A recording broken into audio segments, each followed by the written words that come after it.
Okay, here we go. We are finally here. God, what an ordeal. Life shouldn't be that difficult, should it? You know, just thinking about it, like it should be simpler. Delete that other broadcast. I went live. I understand that deleting it will remove it, delete it forever. Thank you very much. Oh, thank God. Okay, so we've removed that one silly thing. Okay, here we go. We are now live. That's more like it. Okay, so there we go. Finally, we are on track, and the track is on us, and we are the ones on the track tracking. Are you all tracking? Because we're on track. Hello, Burnhawk, sweetheart. Lovely to see you. Thank you for joining us. I look really bright, don't I? Like, I look British, like proper British. You know, like you know, you wouldn't think I'm an African dude, like that I'm from the African sun, you know. I usually have quite a tan. You look more tan than me under these lights. Well, the thing is, where you are, is it the weather getting colder where you are, I think? Because it started heating up. I've still got a pretty good tan, though. What's that? I've still got a fairly okay tan, though. Yeah. It must be that light. Really, it is. I just can't deal with it. You see, I'll tell you what the problem is, right? Your light's quite white. It's because I've had this problem now for a long time where I don't have any lights on in my home. So there's not much I can do about it. I can put it on this side. What do you mean? Had a power cut? No, I've got 3-phase power where I live. Right. The power is on, but the lights aren't working. And I've had my estate agent getting onto the municipality trying to figure out why the lights aren't working. I've had an electrician come to my home, open up the board and say there's nothing wrong with your board. But because I've got 3-phase power, I'm having this problem. Now, normal homes are 2-phase power. 3-phase power gives you, it's a technical thing. It's in other words, you normally got 1 phase of electrical. It's 1 wave. I've got 3 different waves of electricity moving in, and for some reason, my lights aren't working. But it's got to do with the current coming into the house. That's what the electrician said last week when he came here. So, like, just it's a headache. That's all it is. So I run around with a torch. That's you saying that like to do 3-phase power and the power can't get into the home, and that there is power but the lights aren't on. That just reminds me of like a lot of humanity at the moment. Like there's power, like they can walk around and stuff, but the light isn't on. And it's something to do with power not being able to come into them. So as you were saying all of that, I was just thinking about the broader spectrum of humanity as a whole, because that's what I've noticed is that, like, because there's a saying, the lights are on, but there's no one home. It's kind of like that, but there is someone home. There's someone there, like part of them moving around and stuff, but the lights aren't on. Like, you know, people aren't glowing. People like, you know, it's a frequency thing, and I think it's to do with the brain, the mind, the flow, and tapping into the all mind. So yeah, it sounds like you've got a similar issue there with your house. Thankfully, not your house. You know, just the home that. 2 houses on my street have this problem. Right. Whoever's got 3-phase electricity, they're phasing out 3-phase electricity to turn everything into 2-phase electricity. And 2-phase electricity has a peak and a drop, and a peak and a drop. So you've got 3 peaks and 3 drops all fitted into 1 wavelength, as opposed to 1 peak and then 2 peaks and 2 drops. So it means that between the 2 waves, where there would be a dip where the current arcs and doesn't arc, it'd be arcing 3 times. It's really complex. You can see it on a graph, 3-phase. I didn't really know about it until this. Like, I've heard about it and I knew, okay, 3-phase means you can get more power. So I've got like what is considered an industrial power coming in, business power. Business power gets 3-phase. But I'm in a home that used to be a guest house. So it was originally a business. So it's still set up onto the 3-phase power. Anyway, it's just been a nightmare. I'm going to have to like really jump all over my estate agents because it will be 2 weeks on Monday, which is just ridiculous. So you don't have any lights, but you have electricity. Everything works except the lights. I've got lamps. I've got a lamp here. I've got a lamp here. I've got lamps all over the house, but it's just annoying. Yeah. You get used to just you press the light button and the whole house lights up. Then you need a power cable coming out there with a lamp, and a power cable with a lamp in the kitchen and a lamp over there, and it's just inconvenience. So Good welcome practice, to everybody. If there's any power cuts, good practice, making sure you've got all the right bits and stuff. This is South Africa, brother. This is South Africa. I've got a backup power electrical battery generator that carries like a good few kilowatts of power. Nice. Like we've had these problems for a long time. Welcome to everybody in the chat. Hope you guys are smiling. Hope you guys are thriving. Hope you guys are doing well. It is Beltane, the bell in the garden. Tane means garden in Germanic, and bell means bell. Bell also means well, well. To be well is to be healthy. The well is the well where you get the water out of the well. And that's why you ring the bell, because the bell makes you feel well. So the and the were interchangeable letters in the old languages. Still is. Hebrew, Paleo-Hebrew, Phoenician, Sanskrit, Greek, all of those languages. I think Greek as well, ancient Greek. They all had old Egyptian, and the B and the V were interchangeable. So you could bell and vel to be well, and so the Germans to be well. Well, that's not too far off Wotan then, which is another name for Odin, I believe. Beltane being Weltane, Wutan, Wotan. It's not too far off. That's interesting. Yeah, it is not that far off at all. So yeah, that's Beltane, and so we've got Beltane in the corner on the right-hand side of your screen, and then we have Samhain on the left-hand side of your screen. I am Team Samhain, and Shinobi is Team Beltane. I'm in the southern hemisphere, so it's now technically the first day of winter. First day of winter is technically Samhain. You can't really celebrate the beginning of summer in the beginning of winter, right? It just doesn't have the right ring to it. The bell doesn't ring very well. So yeah, it's I would say that it's Samhain here in South Africa and Beltane there, because obviously our seasons are completely reversed. So there's this powerful polarity moving between the Beltane and the Samhain. Obviously, the Samhain represents the first day of winter, represents those things that you wish to release, those things that you wish to lose, those things, those patterns and habits that aren't working for you.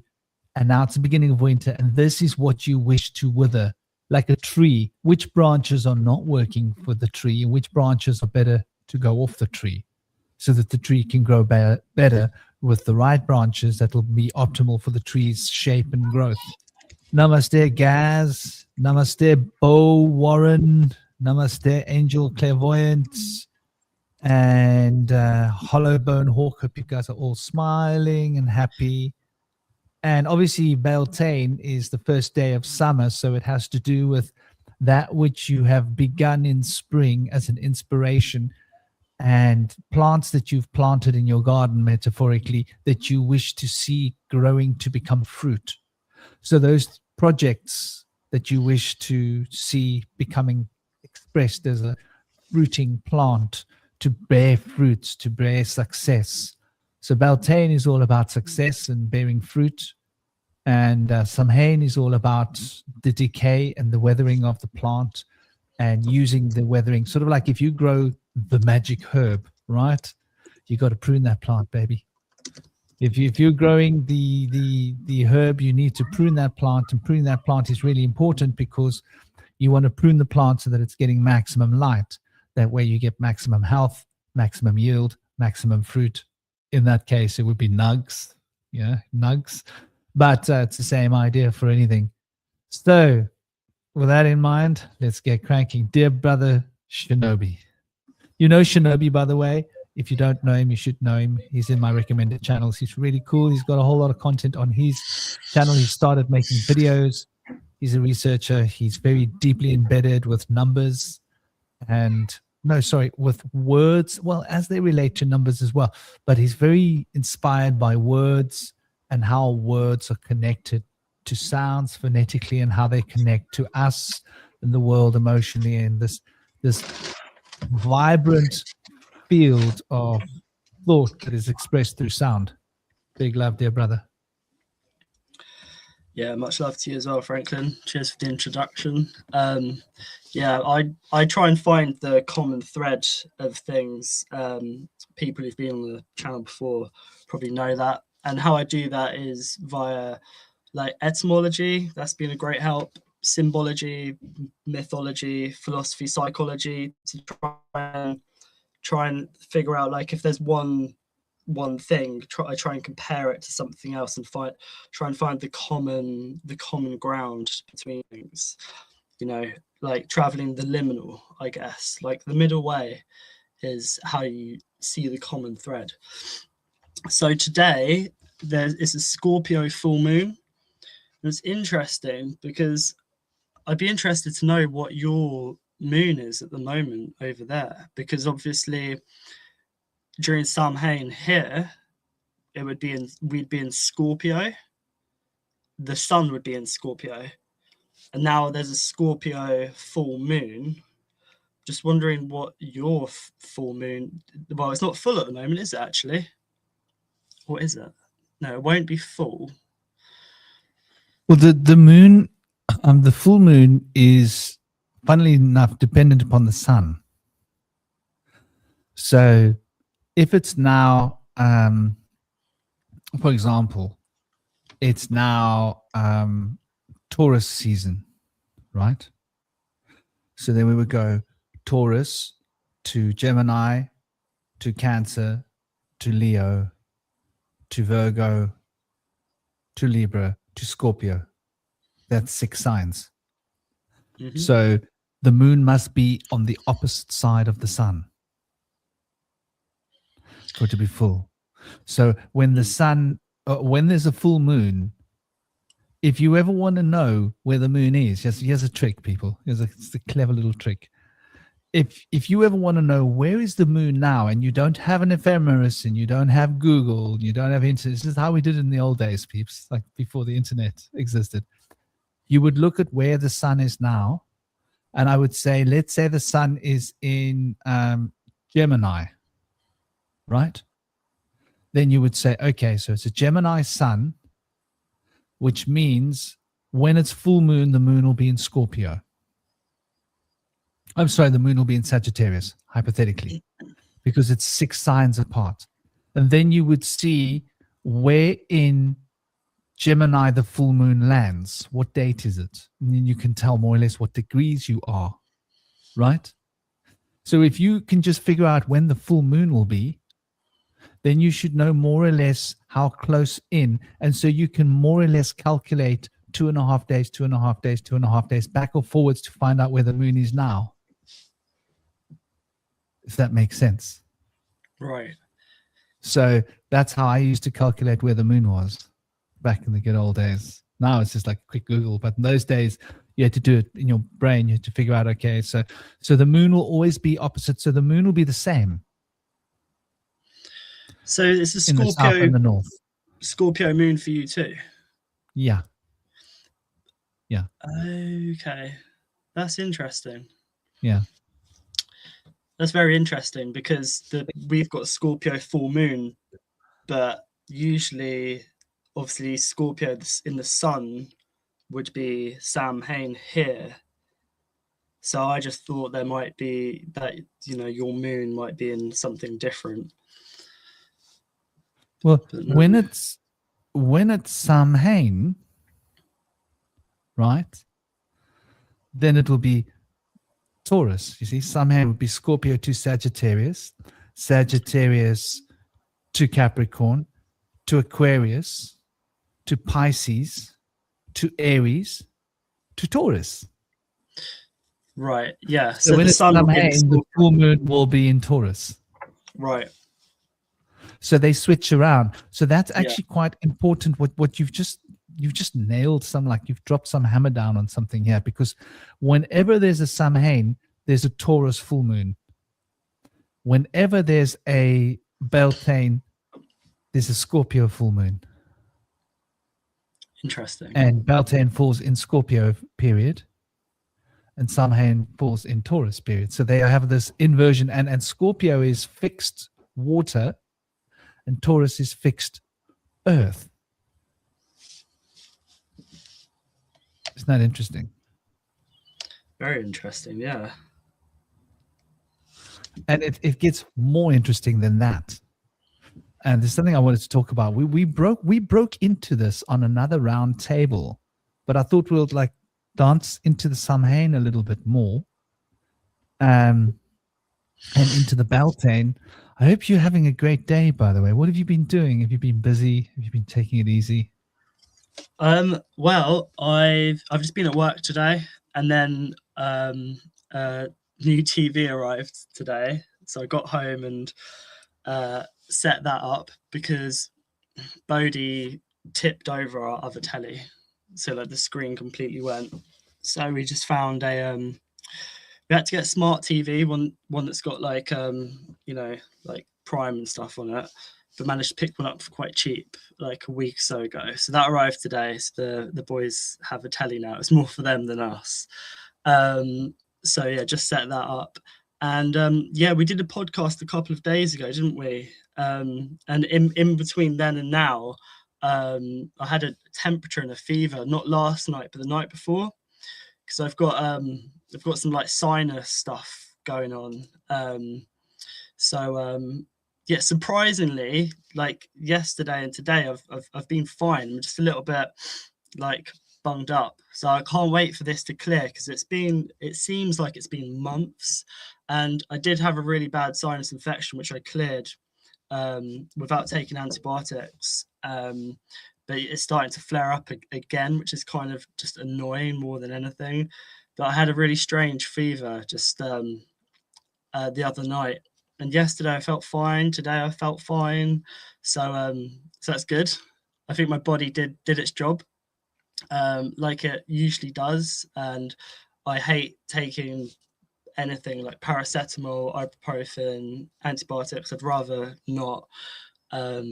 Unfortunately, a few days ago I did have to take one painkiller because of my tooth, which is related to my sinus, I think. But yeah, other than that, today just been at work, and then yeah, just making sure that the kids are all good. Just did a bit of shopping. What about yourself?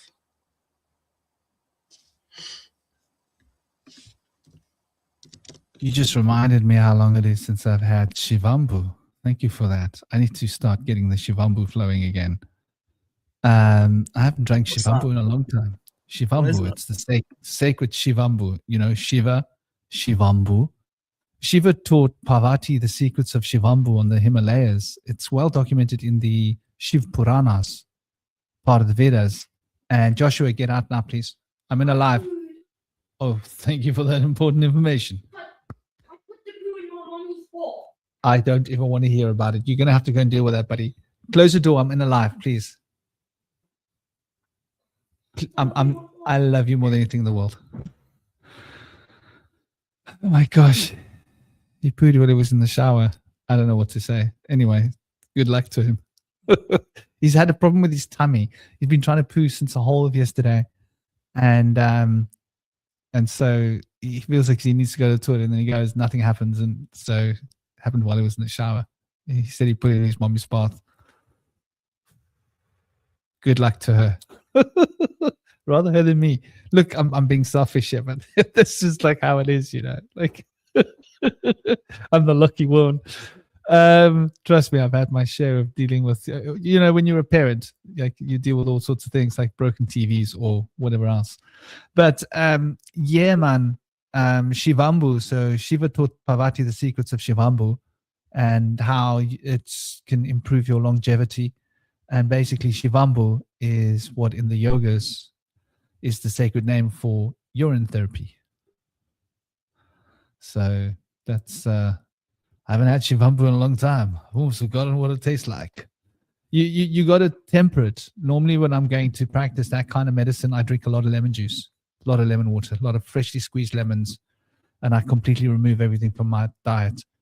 Only rock salt, Himalayan rock salt, certain herbs, certain things, and I eat lots of salads, and just really purify your body. And it's like a powerful homeopathic hit.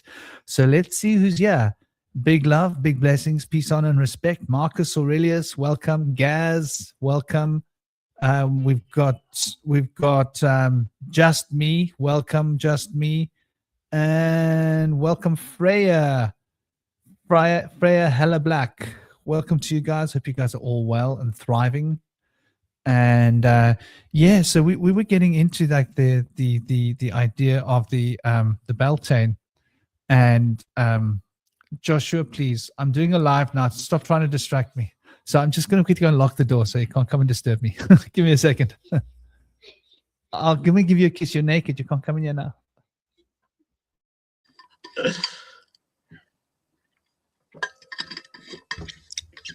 That is hilarious. My boys are probably going to come crashing through that door very shortly after they've had their pizza. So yeah, you can expect that. They always want to come and say hello. So yeah.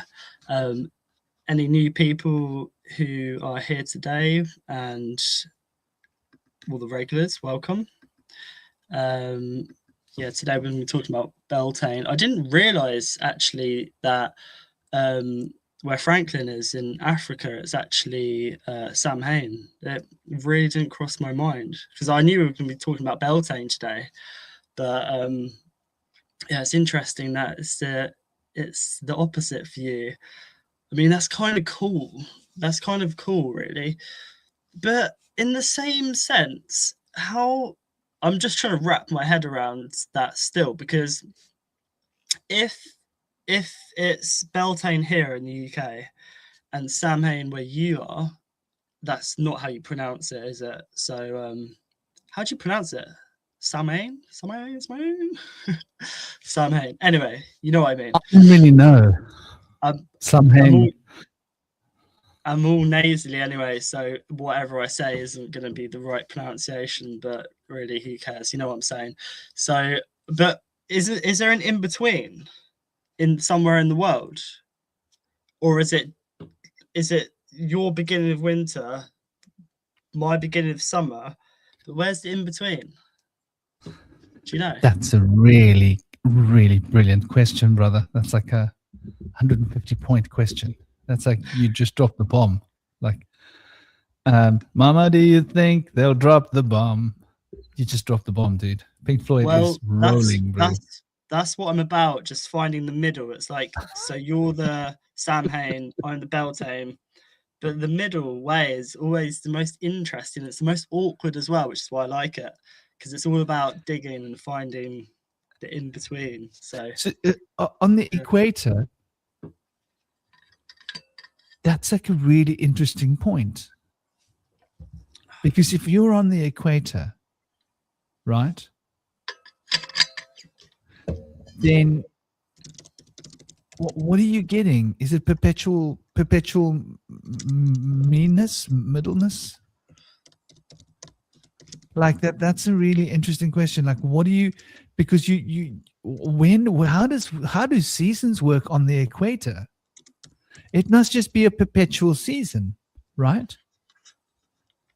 Are there no equators in the season? There must be absolutely. Are there no seasons on equator? There can't be, because if the sun doesn't move north or south, then So the equator doesn't actually experience seasons at all. Yeah. So there's no such thing as Samhain, or it doesn't exist. There's an interesting concept. It doesn't exist. So these Samhain and Beltane are just part of a cycle between extremes. And on the equator, you just don't have the extremes, right? It's just a consistent flow of, consistent weather. Because think about it, the sun's always above you on the equator, right? So is there a difference between summer and winter temperatures? Maybe the water coming from other places.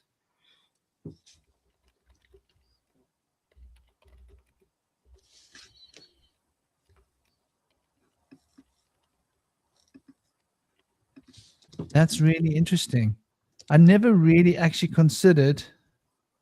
Yes, the equator experience virtually the exact warm temperatures year round. They don't have summer or winter. Well, in Norway, they have 24 hours of sun sometimes. I don't know how I'd work with that. I'd actually really like that. I think it's probably really good to be asleep when the sun's out. I think that because I've always thought we're asleep at night and we clearly like leave our body while we're asleep. The moon's there. When you have a nap during the day, first off, it's really good for you to have a siesta, a nap during the day if you can. And also, when I do have naps during the day, I'm able to remember my dreams so much more. They seem so much clearer. And I think that there's just something about falling asleep when the sun's out. It's really nice. It's really, really nice. So I'd quite like to live somewhere like that for a short while, but I love the seasons too much. I couldn't deal with the not changing of the seasons, but I could definitely live somewhere other than England that has a lot more sun. Definitely. Yeah, dude. I mean, Cape Town's pretty much as good as it gets. Like when it comes to weather, because we're just perfect. Our summers we get a warm breeze in winter and a cool breeze in summer. So in summer we got wind chill, and in winter we got wind warm. So the warm wind warms you up in winter. So when it's windy, it gets warmer. And in summer we get the southeast. It's called the Cape Doctor, and it blows in from the fresh Atlantic Ocean, right? Blows in all that fresh Atlantic Ocean air onto us from all of the phytoplankton making fresh oxygen and air and everything and recycling the air. It just blows it onto Cape Town. So you've got continual fresh air. We don't know what smog looks like. There's no such thing as chemtrails. They can't make chemtrails here. Even when the airplanes fly, the airplanes make chemtrails because they've got nanoparticles in the fuel. But because of the wind here, it gets dispersed and blown out to sea immediately. So there's no pollution here. And the weather's really great. I mean, sure, like you can't leave a jacket or a car or a bag or anything in your car because like the window will get broken. I was making jokes with my girlfriend. Well, she was making the joke actually. She was saying that she'd always thought it would be a cool, like Big Brother TV series. Where people were like, they got like these hard boys from like Germany, hard boy, like a gangster boy from Russia, hard boy, gangster boy from London, hard boy, gangster boy from like America, from the Bronx, and release them into Johannesburg, Hillbrow, all blinged up with gold and diamonds and, expensive phone and expensive jackets and clothes and Rolex watch, and like follow them with drones and see like if they can get outside of Johannesburg without getting robbed. Like it'd be a funny show because like you wouldn't get out of that place to bling if you're a Western. If you're not local, you're gonna get robbed like on the next street corner, So Yeah, that's South Africa for you. That would be our version of Big Brother. That would be a hit. I reckon that'd be a show. Would be a pretty good hit. You know, It would. It would. Yeah. don't know how safe it would be. You know, because people might get hurt. But as long as you don't hold on to your stuff, like if you get robbed, you know, like if you don't stop them from taking it, you won't get shot. So you know, because there's a lot of guns around South Africa. Yeah, man. Who's here? Salty. Big love, Salty. I hope you're good. I hope you're well. So getting back to the topic, you know, are you gonna make a fire? It's good to Today, make a fire. no. Well, Yeah. we were supposed to be going to the beach this evening with some friends and their kids, and obviously our boys, to do like a little ceremony which me and Esme organised, but we've had to cancel because Esme is just really tired in the evenings, and I've I had a fever not last night, the night before, so I'm just trying to be a bit careful. We didn't think it was a good idea to go to the beach. Basically, it would have been nice to go to the beach, have a fire, play some music, take our instruments, have a little ceremony, have food and stuff like that. But yeah, we didn't really feel up to it. Tomorrow daytime though, we're going to a ceremony on a farm nearby, a Beltane ceremony with somebody who I know who's a shaman, and so that'd be nice. Nice. Yeah, well, you know, it's really a powerful time. Like for those of you that are in the Northern Hemisphere, it's really such a good time to be focusing constructively. So it's a really good time to sit down, take out a pen and paper right now. So this is like, you know, solution. This is solution based. What's a really good practice to have on a Beltane? Take out a pen and paper and do a brainstorm. What opportunities have been coming to you in the spring? What inspiration, what ideas, and which of those inspirations and ideas you would like to see take root, and make a list, and then break that list down and try and get a really narrow focus, one or two, or three things that you want to focus on, things that you want to see bearing fruit, you know, like it could be a goal, career goal. You've noticed that there's this thing that you're getting better at and you want to get better at it and you want to turn that into something. It could be your own business, right? You could be noticing that, like, you know, you had this idea to branch out to this element of business and add it into your business profile. You thought, interesting. Well, now's the time to be structuring your plans. So, okay, what can I do? That's the goal. That's where I want to be in the middle of summer. Now, the middle of summer is like almost 2 months away, right? 6 weeks away. What can I do over the next 6 weeks, step by step, to implement this, to actually get somewhere with manifesting? So it's a very powerful time to manifest. Today is the most powerful time in the year for manifestation. I can't stress that enough. If you want to manifest positive things, Northern Hemisphere, that's what you should be doing. If you're in the Southern Hemisphere, it's the exact opposite. What patterns are not working for you? You want to break that down. Which patterns are really, and you've been aware about it since the past 6 weeks, the past 3 months, say, actually, specifically, but most acutely the last 6 weeks. And you've been aware that this is a cycle that you're stuck in and you want to improve that energy. You want to get to a better place. You brainstorm that and you isolate it to 3 or 2 or 1. 1 is really optimal. And this is what you want to change. This is one you want to drop. This is a cycle that's not working for you. And, you know, you can do a fire ritual and you can drop that into the fire. Yeah.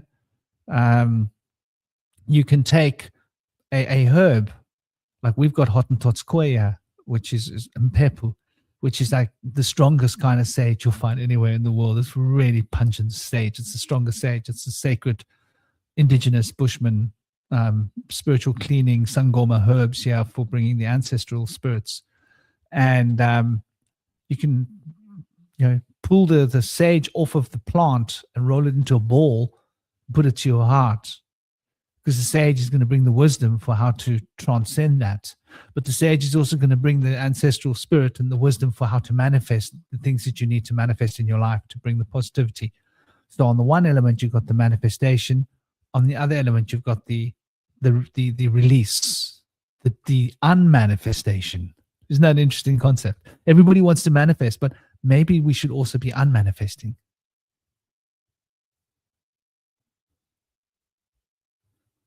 Unmanifesting. I like it. Yeah, this the full moon in Scorpio today is 11 degrees of Scorpio, which is interesting.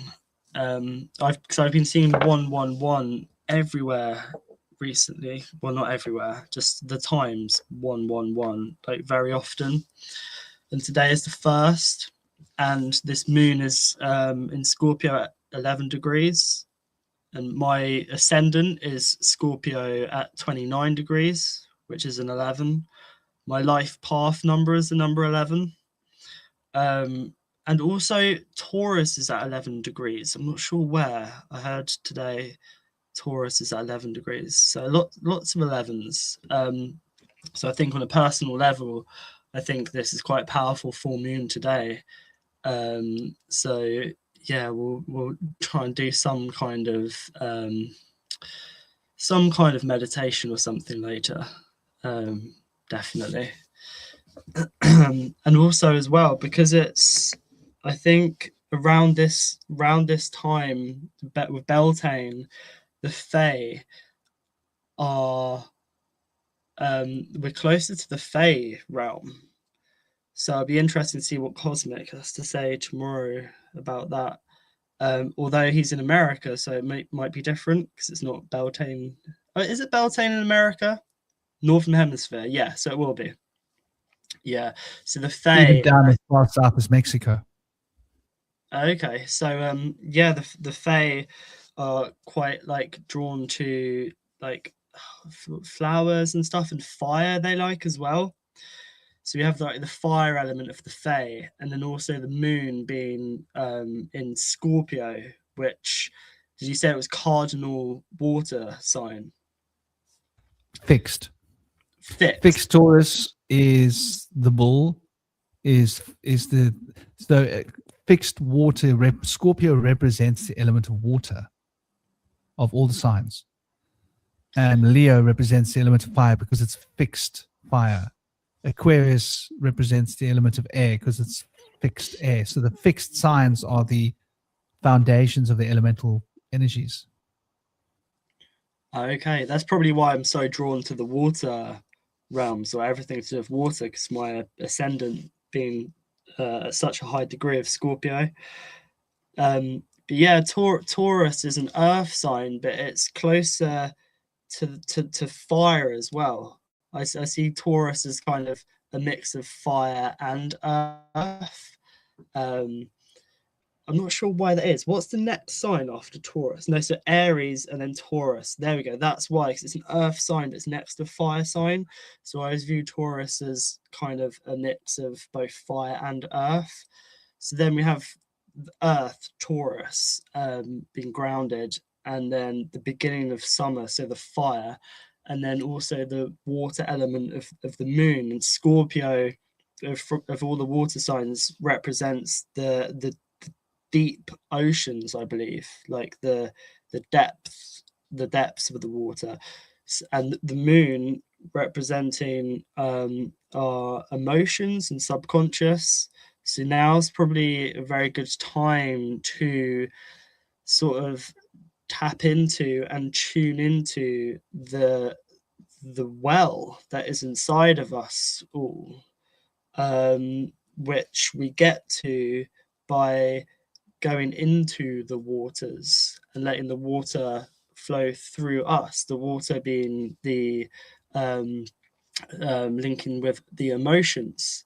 So I think that with the Scorpio full moon, I think usually there's very heightened emotions and stuff. So good job we got some sun here finally. So yeah, I think it's a very powerful energy to work with, this Scorpio full moon. And You meant, no, carry on. I was going to say, you mentioned that it's 11 degrees, and here's like a point for us to sort of consider, which is quite interesting. So if you imagine that, imagine the 21st, 22nd, 23rd, 24th, 25th, 26th, 27th, 28th, 29th, 30. That's 10, right? And then the first, that's 11, right? So Taurus begins on the 1st, 21st, 22nd, 23rd. So this is the 11th day of Taurus. So we are 11 degrees into the sun sign of Taurus. Do you see that correlation?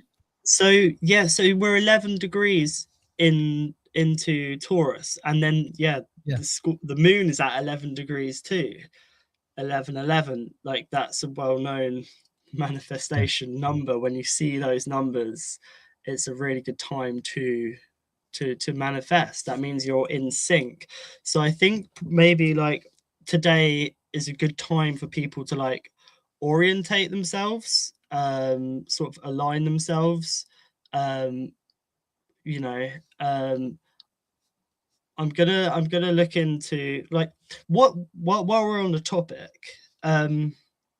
because I don't, I've said this quite a few times, I don't meditate, and I know I should, because I like very kind of off. I need to be a bit more grounded, I guess, even though I'm Sun Capricorn, Moon, rising or ascendant Scorpio. I have become more grounded, but I think meditation is something I keep saying I'm gonna do that. I'm gonna do it. But like, what are some, because I don't really like meditate. I mediate. This is why I like the middle way, the central point. I try to just meditate all the time rather than just like, oh, I'm going to meditate now. Just try to meditate all the time when I hear stuff, see stuff, just be in that flow of meditating. But quieting the mind, I guess, would be something quite useful. But my question is, what some good ways to use this energy? Like you mentioned, like sage, but like what are some good ways, like writing things down and burning them? What about with water? Do you know of any good ways of using water? Because that's using the fire element, sort of burning away. I'm just wondering if there's any kind of manifestation things, to techniques or whatever to do using water, because the way I view it is that I've been looking into the Iron Soth recently, and it sounds like it's the black sun, and like this well, this depth, which is inside all of us. And it's like, to get there, you travel along the subconscious. So I think that this is very powerful energy, this Scorpio full moon, um, for us to travel inwards and find that black sun, that black light inside all of us, which is the truth. The white light, which people get given sometimes, can be hiding darkness behind it, but this dark light is something that's inside all of us. And then when you activate that, you have no fear. Like you're just, it's our that's our center. That's what I view as our core. And I think that this moon might be a very powerful energy to find that core inside all of us, and we travel there on the subconscious, because there's blocks being put up to stop us traveling along through the waters to get to our core, and we do that by the subconscious. So I think that this moon may be very powerful for that. So yeah, someone's mentioned Scorpio, deep shadow work. I mean, yeah, like, any tips on what I or people can do to sort of enhance this energy? Well, basically, it's like this.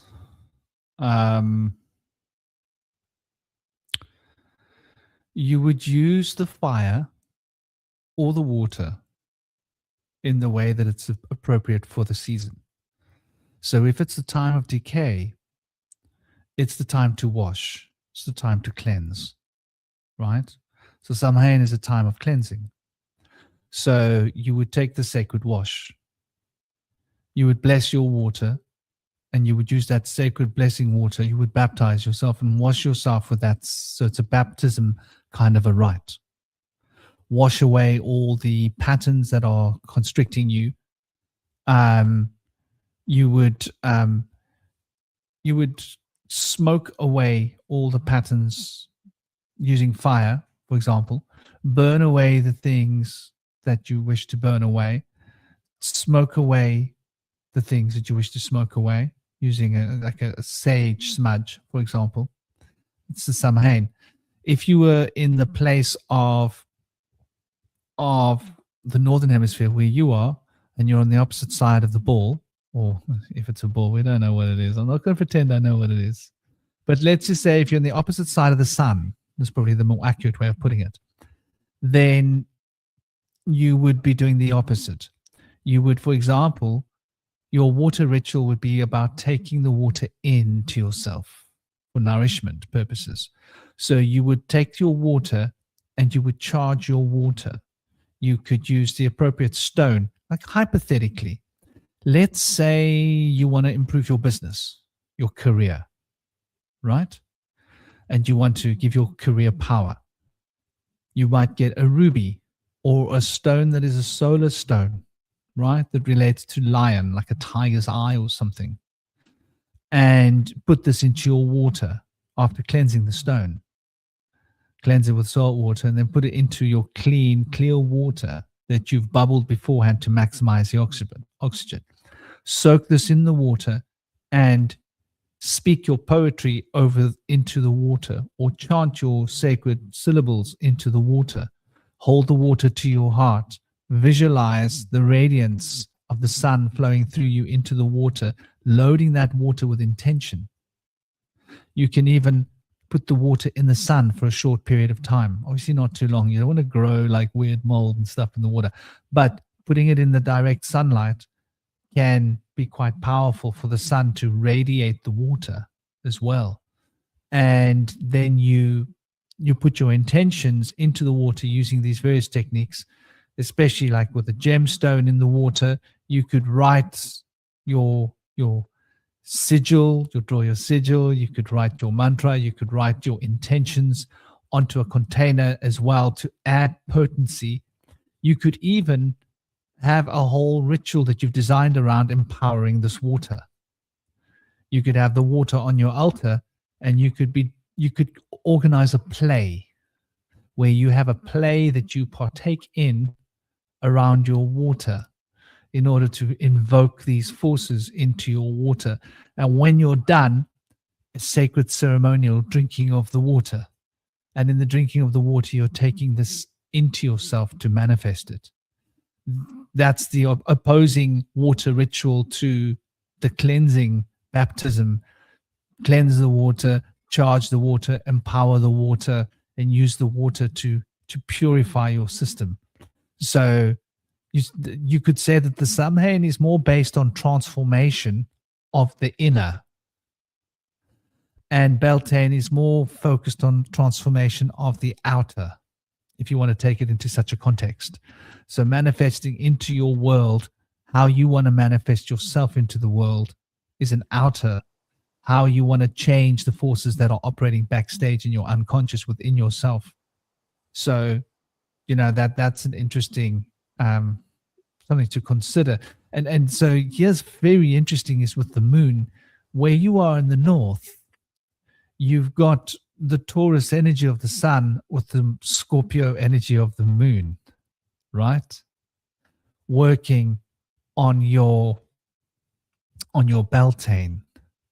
But where I am, we've got the Taurus energy of the sun working with the Scorpio energy of the moon on our Samhain, where in our Beltane, we've got the Scorpio energy of the sun working with the Taurus energy of the moon in our Samhain. So there's a total inversion happening here, which is rather interesting. In fact, and just without jumping off to the next rail, speaking of fire element, for example, an honor of the fire element, you could be, for example, you could, if you are in Beltane, you could use fire to make something. You could manufacture a magical wand. Manufacture magical wand. I like the MM. And you could use the fire to imbue that wand with the will. Does that make sense? As a like, and that wand is now representative of your manifestation of what you want to bring into your future. Give me 1 sec. I'm just going to find this this wand I have because I want to show you. Great. Yeah. So and obviously for the fire purification rites, that is to write down your things that are troubling you, burn them in the fire, take implements that represent certain things that are holding you back in life, burn them in the fire, make sacrifices into the fire, right? So Samhain is more about sacrificing, right, of parts that need to be passed away. And obviously smudging yourself with the smoke, right? To if you get a few bowls with some coals and you put them on around you and you crunch up a whole lot of sage, dry it out and just put it onto the charcoals and stand there with this charcoal, with the smoke of the sage just burning away all of the stuff in your energy body. That's like a great exercise, like a full smudge, so that you walk out there smelling like sage everywhere, you know.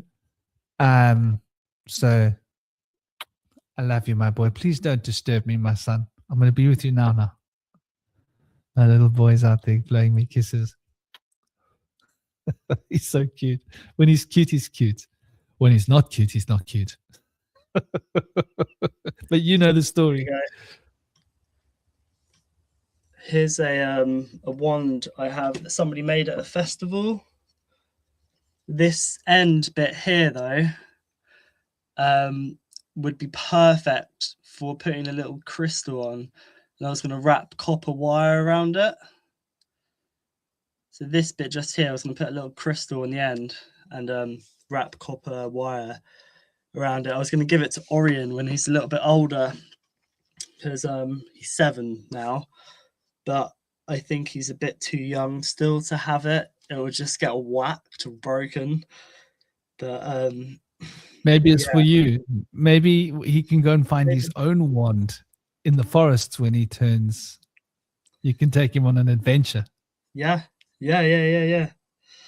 So somebody at festival, I was actually going to take him to a wand making workshop, but there weren't any spaces left. And the guy who was running the workshop actually gave me this wand, because I went back there the next day to see if there are any more spaces. I think something like that. Can't remember. It was a while ago. But this wand's slightly burnt, so he just gave it to me, and I've had it for a couple of years now.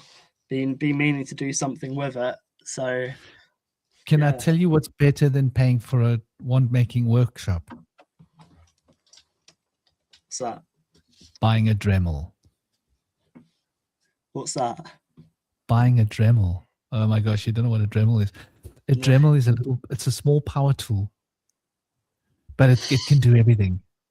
It can engrave. It can. Oh yeah.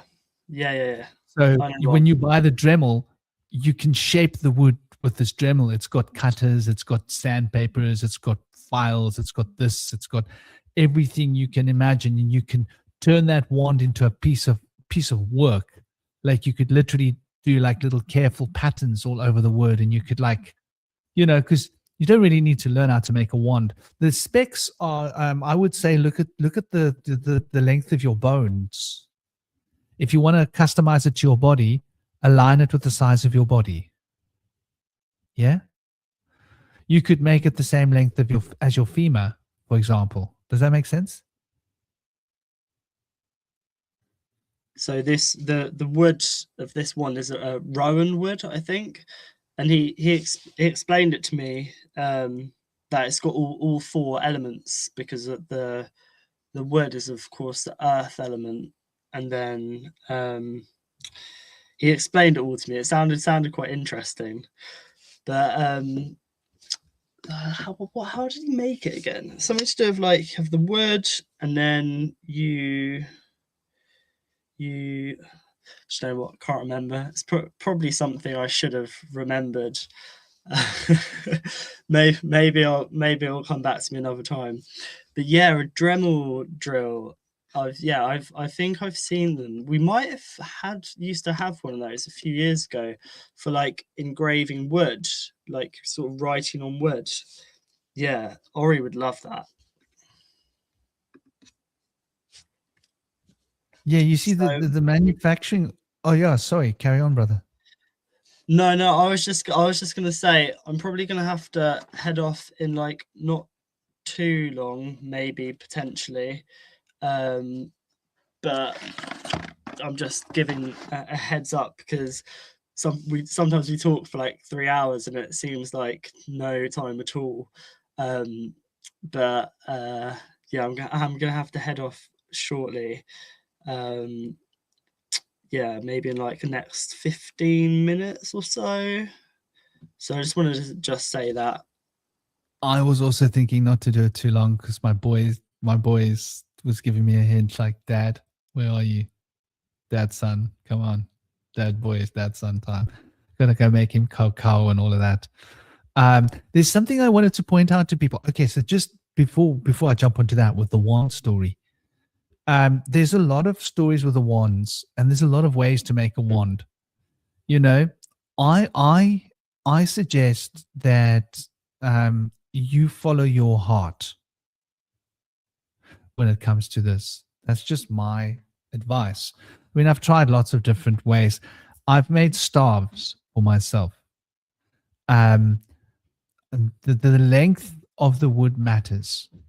It wants to be, you want it to be personalized.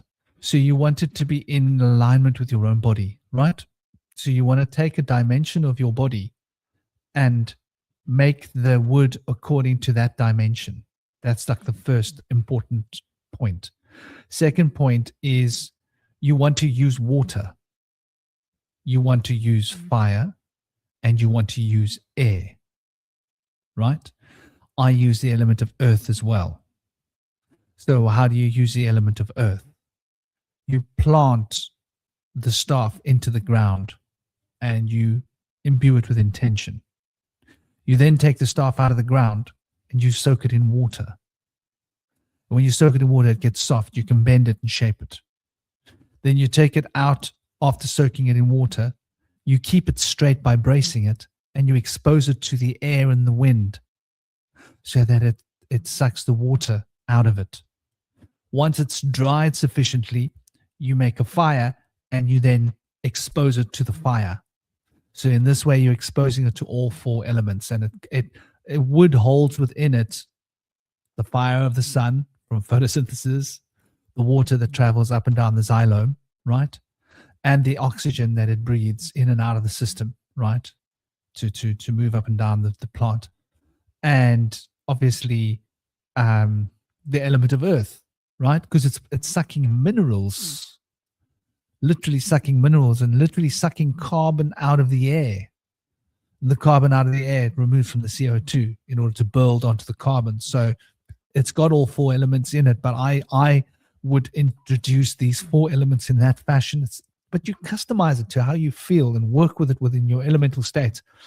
And then you want to have invocations and prayers that relate to those elements, a play that you've created, a story that you do, a dance, a rhythm, If you got a drum, you want to have a rhythm, the rhythm of fire, the rhythm of water, the rhythm of earth, the rhythm of air. You want to find that rhythm. You want to go and sit outside and listen to the wind. Talk to the wind. Wind, come talk to me. Tell me the rhythm for the wind. Ah, this is the rhythm of wind. Thank you very much. I am in your debt. And you do the same for the water. You go and sit by the water, listen to the bubbling brook, listen to the ocean, find the rhythm of water. The same with the fire. Sit in front of a fire and contemplate the fire, listening to the crackling and the dancing of the wood inside there, and the bending and the cracking. And there's the rhythm of fire. The fire will tell you what its rhythm is. And as for the earth, you listen to the sound of the earth and you find the silence of the earth. And you'll notice that within the earth, there is its own rhythmic frequency. And so you can use a drum to empower it wonderfully. And once you've done these things, then you want to put your thoughts onto the wood. Perhaps you might not. You might want to engrave your sigils onto the wood. You might want to engrave your sacred names that you're chanting onto the wood. And you want to personalize it. You want to give it your own feeling, whatever you want to put onto it. But so that wand making is like it's a very personal thing. It's like making art. Let's think of it as an art project, right? That you're putting your soul into. And however your soul wants to go into, that's how you put your soul in. Now, the interesting thing with the elements, this is something that we've spoken about. Like when we speak of occultism, and so generally speaking, in occult practices, they'll say that east is always air. Sorry, yeah, east is always air, and west is always water. Right, but in the northern hemisphere, they speak about south being fire and north being earth. Okay, so that's like most magical rites that come from Europe. We'll talk about that. North America, the same. If you go to South America, guess what? The traditional medicine of the South Americans say that the fire element is in the north and the earth element is in the south. If you come here to Southern Africa, where I am, Sangoma traditions, many of the local Sangoma traditions will say that the fire element is in the north and the earth element is in the south. So this is a very interesting thing to think about, because where I am in South Africa, for example, north-facing windows will get the most sunlight, the most heat. In England, it's a south-facing window that'll get the most sunlight and heat. So if you buy a house in England, it's got south-facing windows, you're going to get lots of natural heat and sunlight into your home, right? You'll save money on your heating bill. But if you don't have south-facing windows, you're going to pay more money on your heating bill, because you get less of the actual heat of the sun coming into your home, which is literally fire. So there's like things to think about, like the south and the north. And literally, if you look at the indigenous cultures, they have these differences, although Western ceremonial magic tends to apply the rigid rule that it's always the north is earth and the south is fire. But actually... Well, I've always, and we've spoken about this, I've always, in my mind's eye, if I was going to draw a diagram of the elements, like a cross, I'd put air as the north, east as the fire, south as the earth, and west as the water. And for me, that makes sense. I mean, it depends where we're talking about, like where you are on the earth and stuff. But me, like wherever I am, I just always think the mind is air, right? Which is up, and then the earth is under us. It's the grounding, and then the right hand side is the east. The right hand side is the action, the fire, the masculine, and also the sun rises in the east. And then the west is the water, because the sun sets in the west. The west is night. You have day, night, masculine, feminine, left, right, red, blue. And then the up and down, air is up, and then like lighter, and then the south is grounded. And that's how I've always visualized it. So it depends, like that's my psyche. That's the psyche. That's how I navigate things. If we're talking about the earth, that's a different realm. That's a different kind of, that's matter.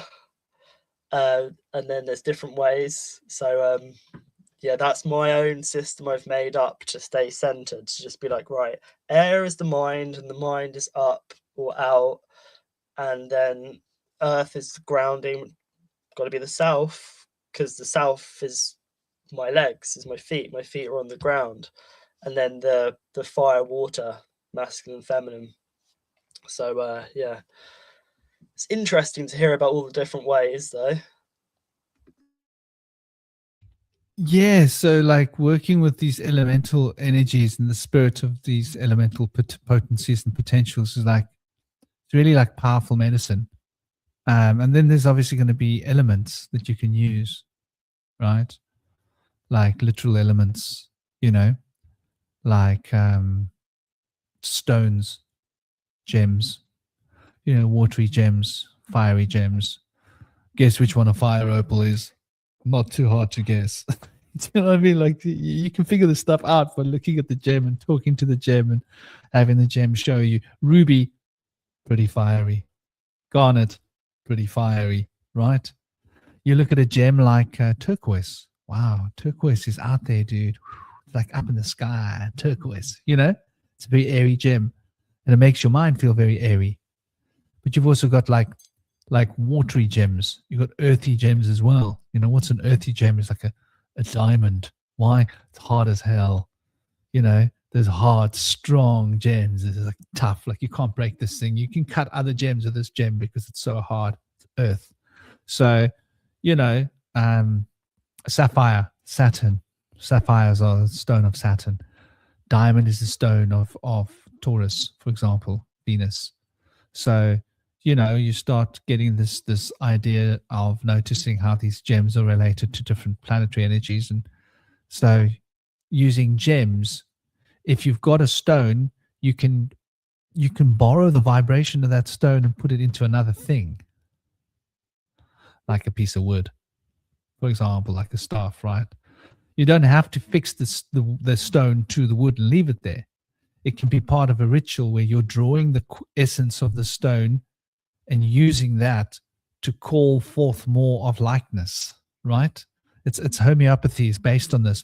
Homeopathy is based on having a very small amount of something that produces a vibration of that field, and then that will bring out your own vibration to create more of that vibration, so that everything starts to go onto that frequency, and that frequency then becomes something that you'll tune in. Or that's like the advanced homeopathies when they're making tinctures, and you know they're moving it to like 1 millionth part of something, of a vibration, very subtle, where it's not medicine for your body, it's subtle, it's for your consciousness, you know. So Yeah. homeopathy's got like many levels in it, like different depths. Yeah, it allows your body to remember. So it's just like it's letting your body know what that frequency is. You know, so homeopathy is you can look at like vaccines as the phallus, you know, injection, and then homeopathy is a circle, is a sphere, it's more feminine. So you have the action of the like penetration of the like war on health, and then you have the homeopathy, which is a frequency, which is just allowing your body to remember what it is to be healthy. I gotta say this, man. I'm seeing her sitting behind you now, like an old lady spirit, like a mother spirit. Sitting by me. And yeah. Look in your camera. You'll see it in your camera if you look in the camera. And she's got like a very interesting face, man. She's got like a fairly largish nose. She looks like she's Aboriginal or something. I wonder if you've got some Which side? some like, hey, This side. yeah, and it's just the shape of her face is like an unusual shape. It's not like some kind of an Aboriginal tribe. Namaste, Gary. How you doing? But like it's like an ancestral root of like past old past lives. You see, That's so interesting. we like me, I'm white now, right? And I'm like this, and I'm like this, and I've got this heritage. But 3,000, 1,000 years ago, my ancestors traveled across the whole of Asia, maybe 2,000, 3,000, 4,000 years, 5,000 years ago. My ancestors may have traveled across Asia. They may have come from some Asian village somewhere from like 5,000 years ago. And before then, they may have been displaced by other conditions 5,000 years before then. They may have had some ancestral connection to some island somewhere, right? 10, 15,000 years ago. We don't know.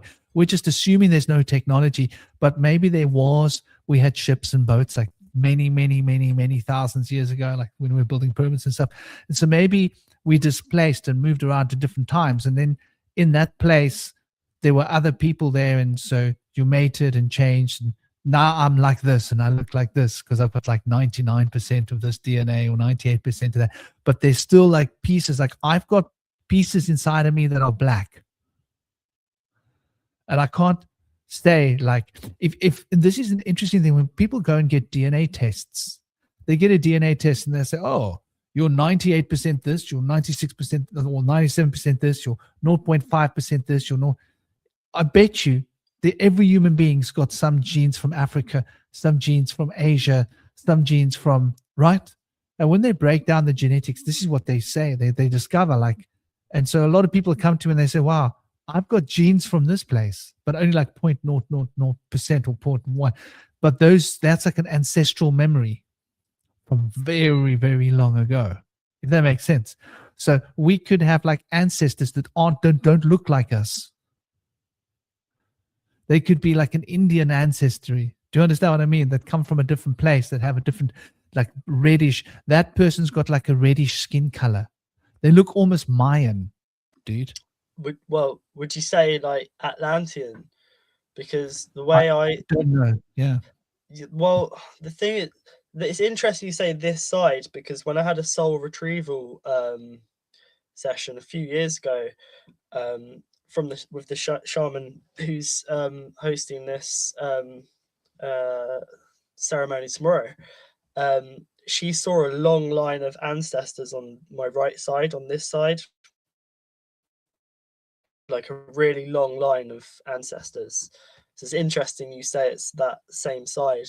And the reason why I mention Atlantean is because I'm Celtic and Norse. That's what the DNA thing brought up and said.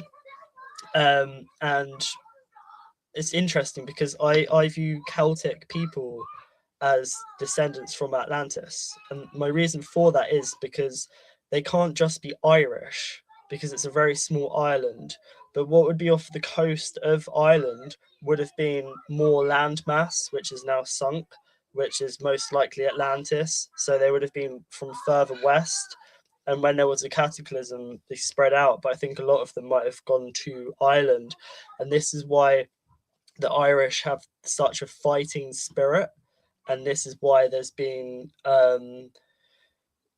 this is why there's been a lot to kind of Irish people are travelers too, so they have that in their blood to travel. That's because I believe Atlanteans would have been traveling worldwide, all over.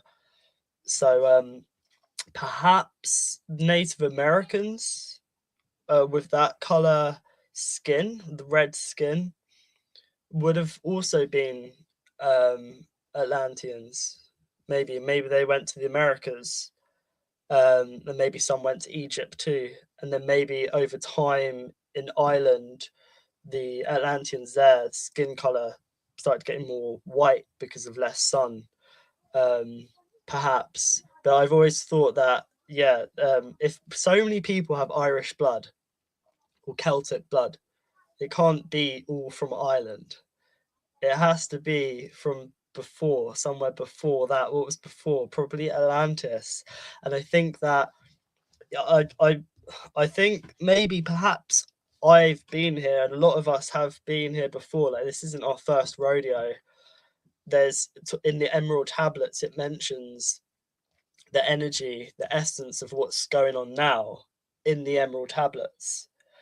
Perhaps before that, the same things happened again as well. And I think that I don't really know about choosing to be here or whatever, or soul contracts or anything like that. But what I do understand is that I think that our frequency, which is our core, our soul, has decided to come here again at this time, perhaps, because so much of what's going on seems so familiar with the emergence of the artificial, and all of the people who are black sheep or scapegoats, or who recognize that there's a disconnect in humanity. The old souls remember that's because we've been here before, because we're of the earth. We're not from fucking other planets. You know, this is my opinion. Most of us are here from the earth, from this realm, and it's not what we think. Like you said earlier, not round, not flat. Maybe it is, maybe it isn't. I don't really care. I'm more interested in the middle way of what if? What if it's a realm that we don't quite understand now, and that it's been covered up, and that it's interdimensional, and that it's to do with, you know, it's so layered. It's always, everything's layered. That's what's interesting about looking into things, and we've been conditioned to not look into things. And if you ask questions, you're told that you have a disorder, and you don't fit in. So I think all of the people, all of us who've never really fit in, who've gone against the grain, we've been here before, and we've recognized that there's something that's something wrong with what's going on, you know. But with Atlantis, like all these old world buildings, especially in London, I'd love to share some, but I don't have them to hand.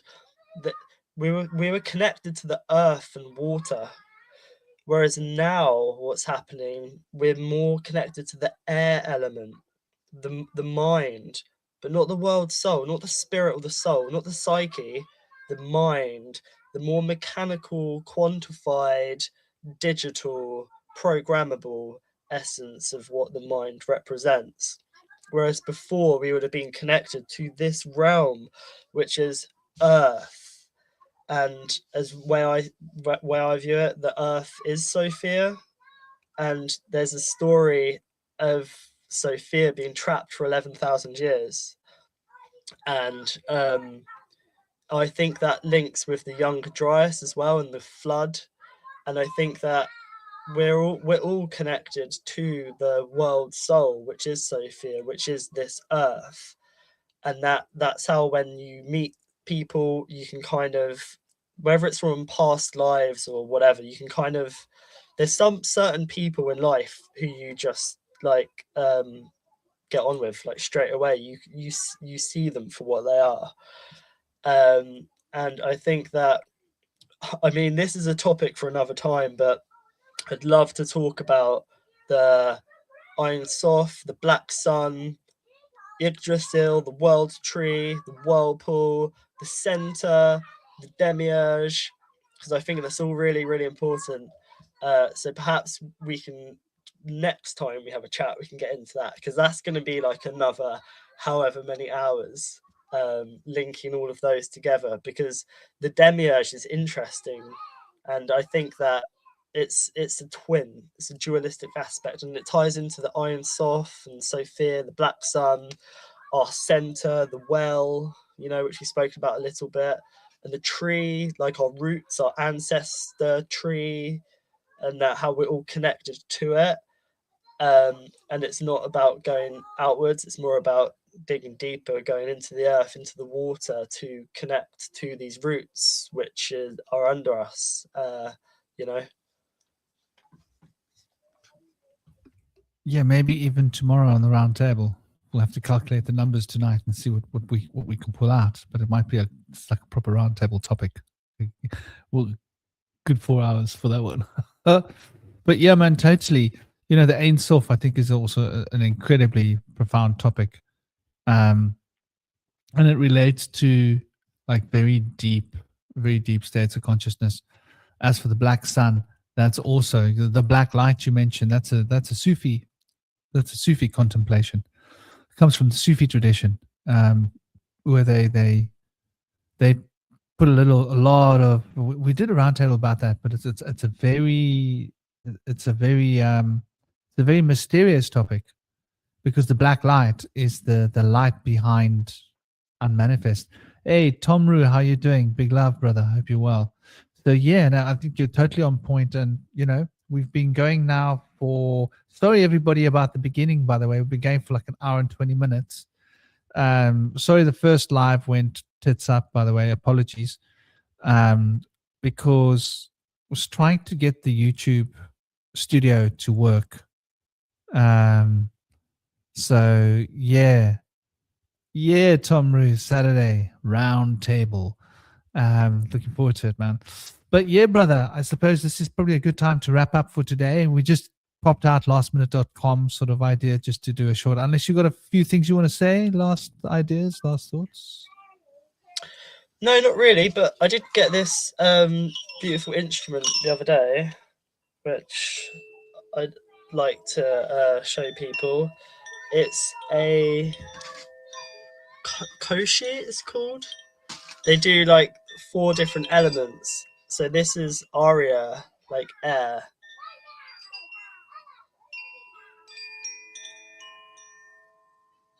Beautiful chimes inside you. Yeah, there's a little glass ball with some chimes, and we brought it for the baby, so that it can hear it. And when we first started playing it, Esme said like her whole body could feel it. So a little ritual with every evening playing that on her belly. It's a lovely sound. Reminds me of like music of the spheres, and I can't remember where I've heard that before. So I've tried searching, but you know when you bang your drum, when you're playing your drum for a while, you can hear all kinds of sounds. Apparently, those are spirits.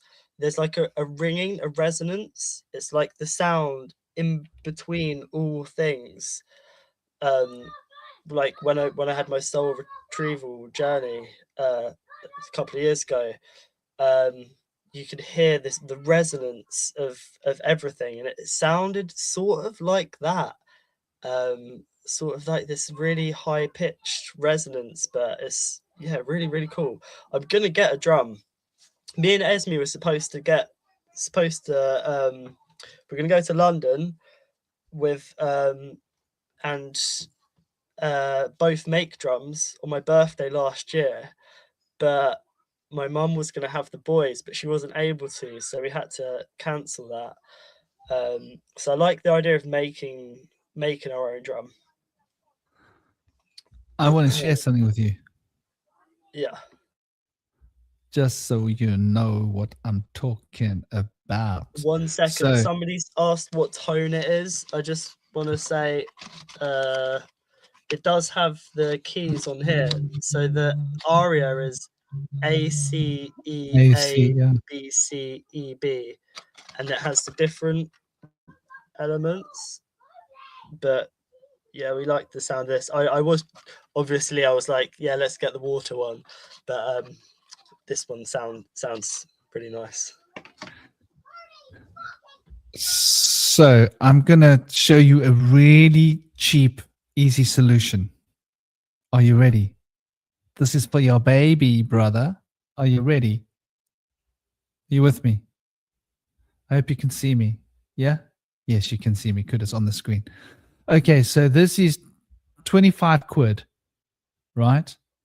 This is 40 watts and ultra quiet, right?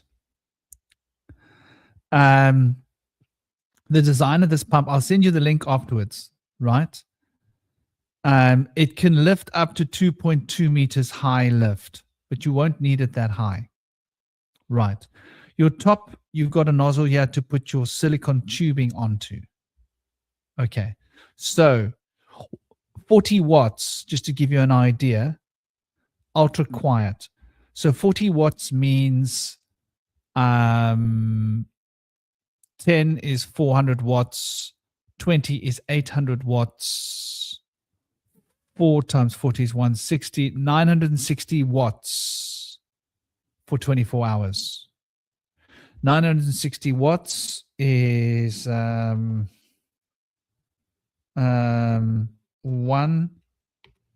kilowatt hour rate in UK. I'll just break it down for you so you understand like the financial breakdowns of it. Right. So you're going to use about electricity. It's going to cost you for electricity, right? 24.67 pence per kilowatt. Let's say 25 pence per day. It's going to be less than 25 pence per day. So 10 days is £2.50. 30 days is it costs you £7.50 a month to run this pump 24 hours a day. Okay. Now, why do you want to run this pump 24 hours a day? So the pump costs, as we know, as we figured out, 25 quid. Then what you do is you get a length of silicone tube, like 3 or 4 feet, costs you a few quid. Nice, or any kind of piping, right? Silicone, kind of, it doesn't matter so much. But I would get silicone because it can be your drinking water fountain, right? That's what I'm saying. So then what you do is you go to charity shops, right? And you buy nice old bowls. I hope you're with me. You buy nice old bowls. And you buy one bowl, you buy a bigger bowl, and you buy a bigger bowl, and you buy a bigger bowl, right? And you want to be able to get like maybe basically what you want to do is you want to construct a system where you have water going into one bowl, but the bowl's on a slight tilt. That water goes into another bowl, which is in a slight tilt. And those goes into another one, which goes into a bowl that you've drilled a hole in the bottom with a drill, right? So this is why you go to charity shops and you buy a whole lot of bowls, big size bowls. It might take you a while to find the construction, but you've got a whole lot of time till your baby comes. But the quicker you find it, the better. But you understand it's going to be cheap to buy these things in charity shops. Am I right? You'll find this bowl for 4 quid. You'll find this bowl for 2 quid. Find this bowl for a £5. Over like a month or a couple of months, you might even go to London at some point. And when you go to London, go and check all the charity shops. I recommend you go to Queensbury, Kingsbury, go to the end of the Jubilee line, and you jump off in like zone 3 and you walk along the high street. Maybe you'll do it on your own and you go to those charity shops. There are loads of charity shops up that end of North London. And you'll on that one street, you'll see about 30 charity shops. You can buy like nice clothes, secondhand clothes that's really nice, high quality. But also you can find a lot of these kind of bowls. You might even find crystal bowls for cheap. I used to buy loads of crystal sets in that Jubilee place because there's a lot of cool stuff there. So anyway, you go and collect these. So you should be able to buy your set of bowls for about 20 quid, right? Like a whole set. And then you've got like a container at the bottom, which you would also buy for it, like a big pot or whatever it is. And the bowl in the bottom one, the end one, you've drilled a hole down the bottom, right? And you can put a silicone tube into it, right? Or you could get a piece of copper pipe, a small piece of copper pipe from your local store, right? Like a cheap one, and just literally drill the hole and just fit the copper pipe into the hole. Does that make sense? That you have to literally squeeze and fill it in and make it so that it's tight, so that you've got this dribbling down the outside, dribbling down through the copper pipe into your main thing at the bottom. And this way you will build a water fountain. You will have constant moving water, constant chi flow, constant sound of dribbling, moving water. I mean, you can't beat this, man. And your cost is going to be about 50 quid. 50 quid. Are you with me? Maybe 60 quid cost for your piece of copper pipe, and for your main big bowl at the bottom, like a massive big bowl, you might cost you 60, 70 quid, but you build it yourself. You get little old pieces of offcuts, wood to make the construction upon, right? You can go to skips and collect, like when they're building houses and stuff, and speak to the builders, and they've got loads of pieces of wood that's like awkward size. They just throw them in skips, and if you say them, can I take? They'll be like, yeah, mate, take a few pieces and get yourself some nice wood and build yourself a water fountain. And that's such a cool project. You can do it with your boys. So there you go. And it will cost you seven quid 50 a month to run a water fountain in the UK. How cool is that? Great idea. Yeah. So you say use bowls. Is that because, well, like crystal bowls? Is that because they'll ceramic? Well, I was just thinking crystal bowls with the water. Let me explain to you. This is for your drinking water, brother. Right.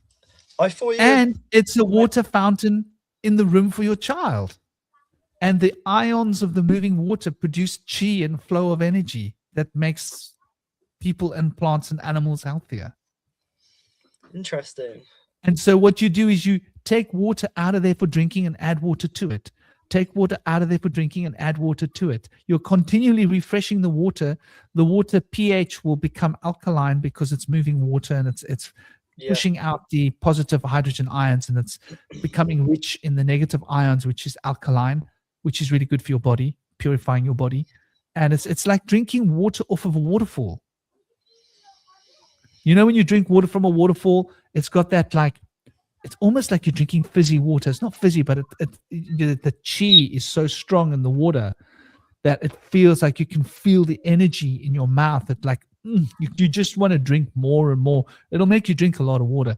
But I was just thinking that this is a cheap solution that gives you a renewable source of drinking water that's purified, and also it will remove impurities from the water. And the reason I say ceramics or bowls is, it will charge and energize your water, is because ceramics is pure. You don't want plastic bowls. Glass bowls is fine. Ceramics is cool because you can drill a hole through ceramics with a drill, right? So you might even in those old charity shops find handmade ceramics bowls. I used to. You with me? Like old handmade bowls that people just donate because they don't really recognize the value of it because it's old. Might have a chip on the side of it or whatever. That's fine.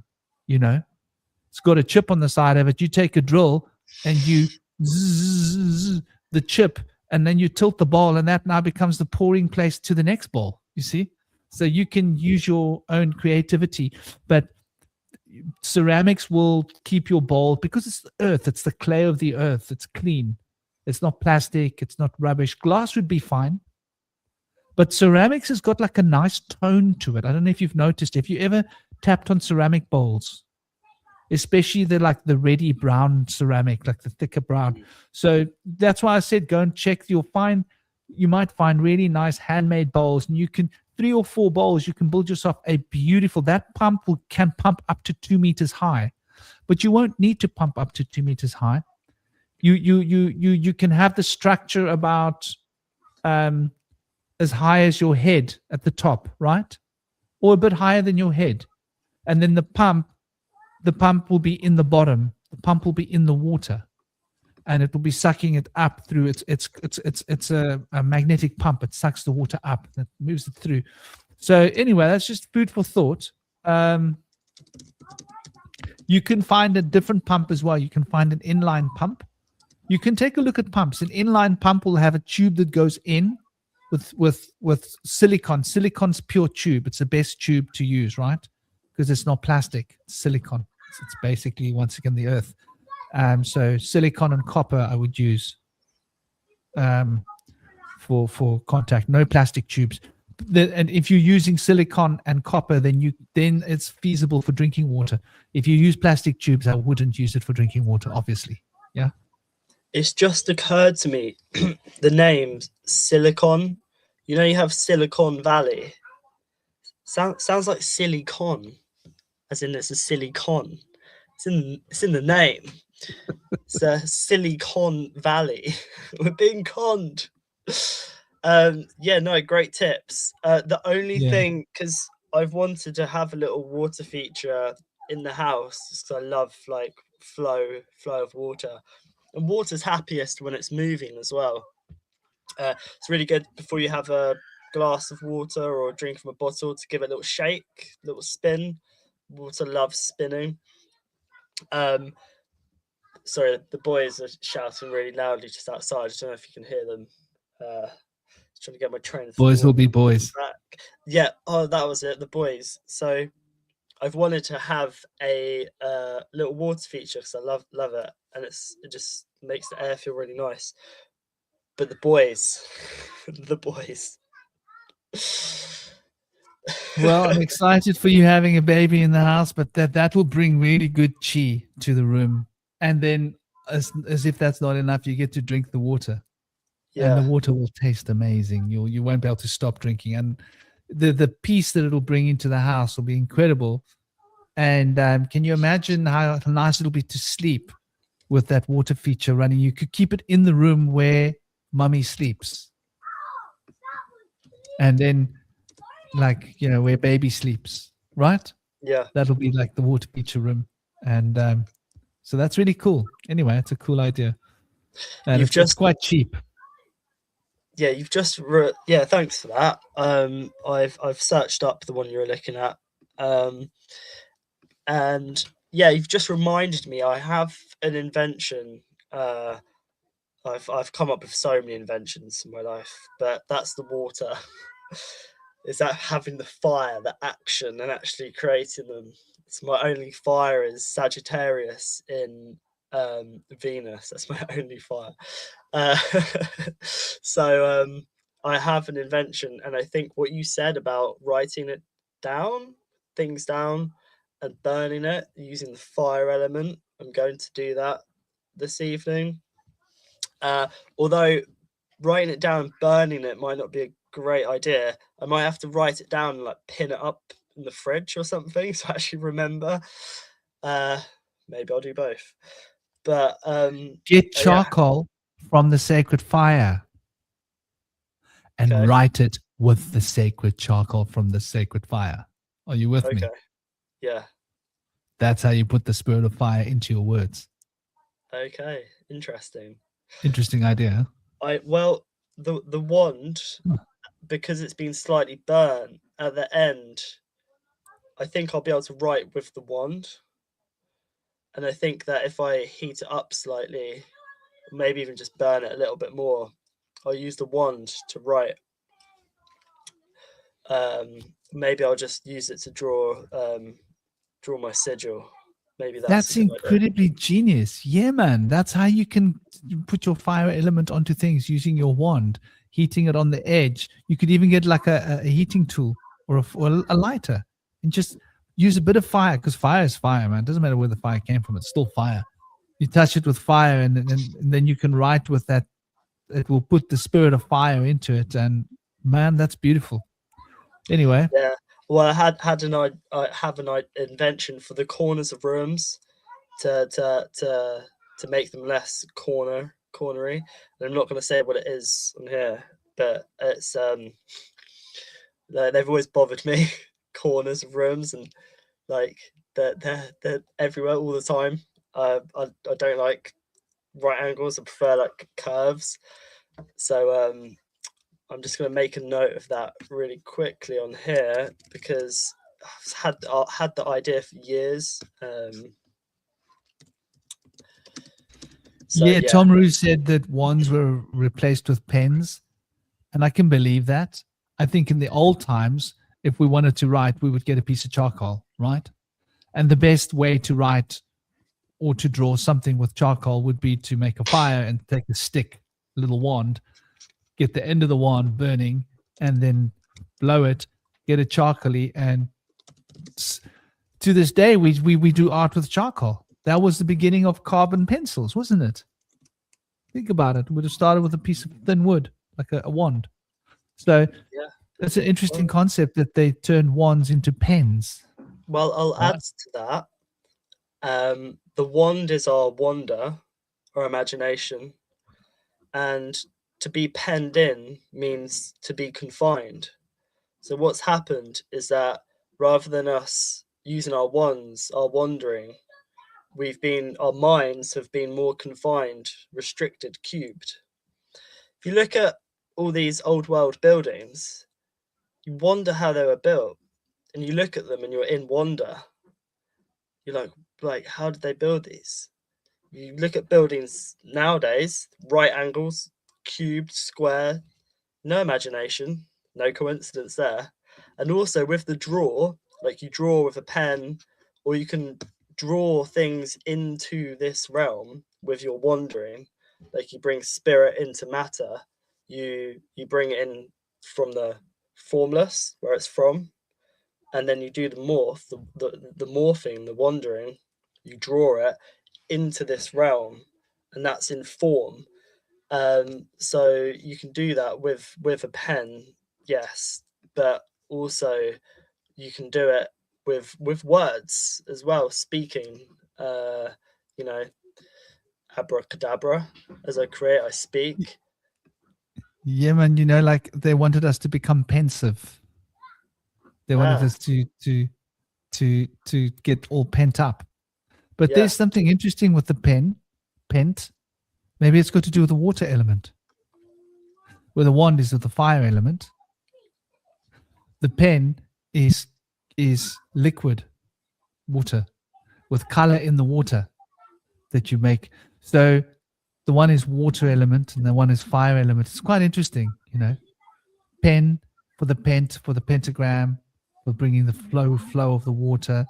Wand for the wand, for the wonder yeah. of the, I one, mean, one. is yeah, is it, I would say maybe it's more earth. The I guess, well, yeah. I mean, with drawing or writing, you do it on paper. So I guess you're using the water and the wood. I'd say it's more earth because it's what you've written is fixed. Like it's fixed in matter. So you draw, you write, and then it's there, solid. It's so difficult talking when I can hear the kids shouting outside. They sound like they're having a great time, but just, thinking is quite difficult. But yeah, what my point is, with the wand, you have the fire, I guess, yeah, and then the writing. God, I wish they'd shut up, you know. I know they're having a good time, but just unnecessary shouting. Um, yeah, I'll let you talk. Maybe it will come back to me.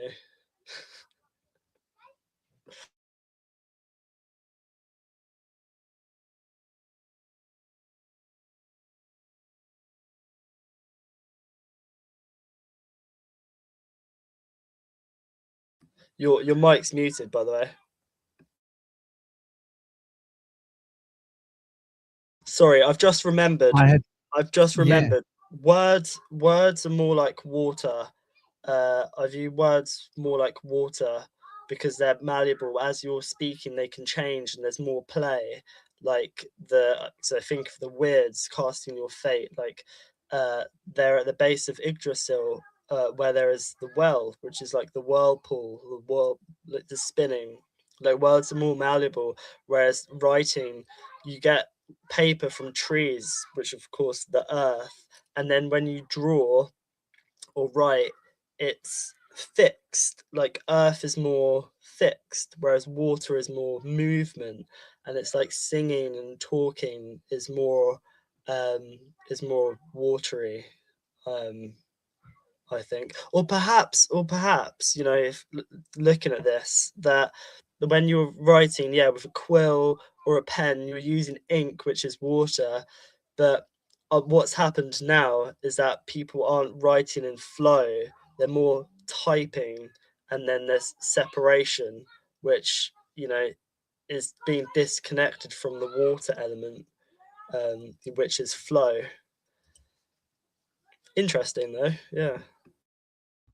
Yeah, I definitely think there's something to that. I think there's a lot to be said about the water element being related to the energy and the flow. So where is this thing? Let me find it quickly. There we go. There we go, buddies. We found it. No, we don't want to look at it like that. No, sir. We want to see it like this. Seymour. Jane Seymour. So this is something that I shared, which I don't usually do, and I'll share it, Jack, because I think it's quite interesting. It took me a minute to look into this, consider it, and so I wrote this little thing. So it's basically esoteric deep dive. Ever considered the etymology of the word pagan? Magical power of words. Since this is a pagan celebration, I was contemplating the pagan idea. And so I'll read through it quickly. Come with me on an adventure of thought that uncovers the deep esoteric associations at the heart of the word pagan, connecting it to the magic of the ancients. The proverbial gatekeepers of knowledge would have us believe that the root of the word is of Latin descent and that it essentially means villager. So the Google AI has been instructed, or more correctly, trained to inform us, stemming from the Latin pagus, meaning village or hamlet, that birthed the Latin word paganus, which we shall pretend doesn't have the word anus in it for obvious reasons. I couldn't resist that. Now, this isn't entirely false, to be fair. However, it's not the complete picture and ignores the fundamental origins of the Latin word pagus, which upon deeper consideration actually stems from the Proto-Indo-European pag, which, if considered, makes much more sense, really, as it shares a narrative-based association with another word, one rather associated with magic, which is where things get more interesting and start making more sense than the mere idea of villager, which seems rather generic and lacking in related meaning to one's understanding of the term pagan. The word fix implies that something needs fixing, means that change is essentially required, that some unification or re-engineering of something possibly broken be required, i.e. alchemy. Another word that could be considered as a proverbial distant cousin could well be the word right, or right, spelt right as in writing, right as in right or left, or right as in correct, that until 600 years ago were often spelt in the same way, as they had not been the standardization we have today of spelling, with words then being spelt essentially as they were pronounced, that being phonetically. Here's where it gets interesting, though. Writing came about due to language being written, which started with the farmer scratching out sigils to ensure that the weather would be right, correct, in order for crops to be abundant. Essentially, the beginnings of language and writing, it can be argued, came from the magical inscriptions that later were used for recording matters and then sharing more complex ideas. Naturally, the first sigils were hieroglyphic, as can be seen in the early spells of the Kemetic peoples. Prior to that, the early tribes, like that of the Bushmen, scratched such symbols on walls to ensure a successful hunt, or that animals would guide the tribe to a water source, also magical in nature. So, with the context now established, the relation of fixing something that needs to be fixed as it is broken, or writing something that's potentially wrong as it needs fixing, can both be seen as a way to alchemically change circumstances, to fix or join outcomes to one's will, or to right the situation that it be correctly aligned with one's will. The notion of writing down or spelling, casting a spell to ensure the situation be right and not wrong or fixed instead of broken, can be seen to carry subtle undercurrents of magical intent at the heart. Thus, the Pi, or Proto-Indo-European fix, suddenly makes so much sense as pag when relating it to such an esoteric way to the core meanings associated with paganism, that of animism coupled with panpsychism, that there is a psychic component that connects humans to nature via a web or chain of beings that are all closely aligned with the proverbial world soul, that the that the medical will can influence or gain the favor of these cosmic or celestial intelligences, and that the very nature of the world can thus be influenced. So think upon the rain dance, Saturnalia festivals, and other fire-based rituals of purification, for example, or the rituals like the Ishtar or Easter rituals that just passed. A festival to ensure fertility, for example. I hope you enjoyed this little adventure of thought. I would love to hear your thoughts. So anyway, that was just a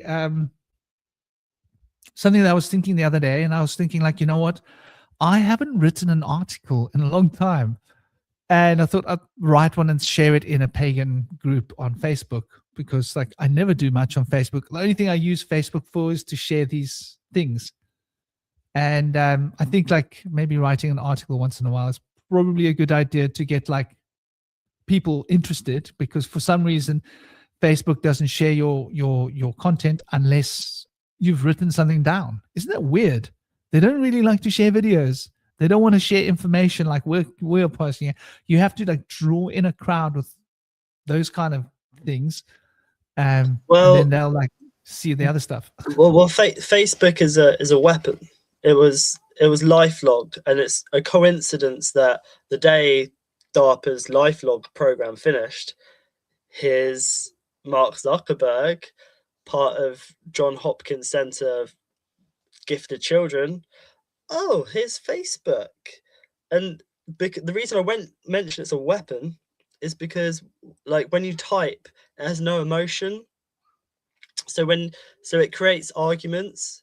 It's like on Twitter, I don't think, or X, I don't think it's the same. It's just typing, because you can type something and someone can take it, like, different ways, because there's no emotion behind the typing. So it's just, like, to fuel our emotions, X, Twitter, Facebook. So perhaps that's why there's no video. It's it's mainly typing. That's, again, it's with the fixed. It's fixed when it's written. When it's written, it's there, and it kind of can't be changed. Like, you send something, but when you hear someone speaking, they can say the same word, but it's kind of, the words can have many different meanings, and it's like it's how it's said can come across a different way.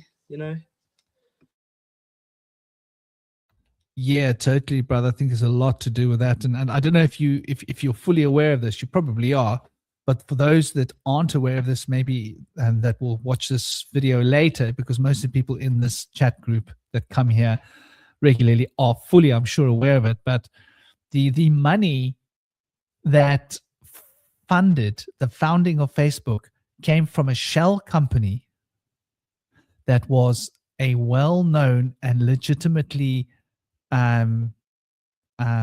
publicized shell company used by CIA. How's that?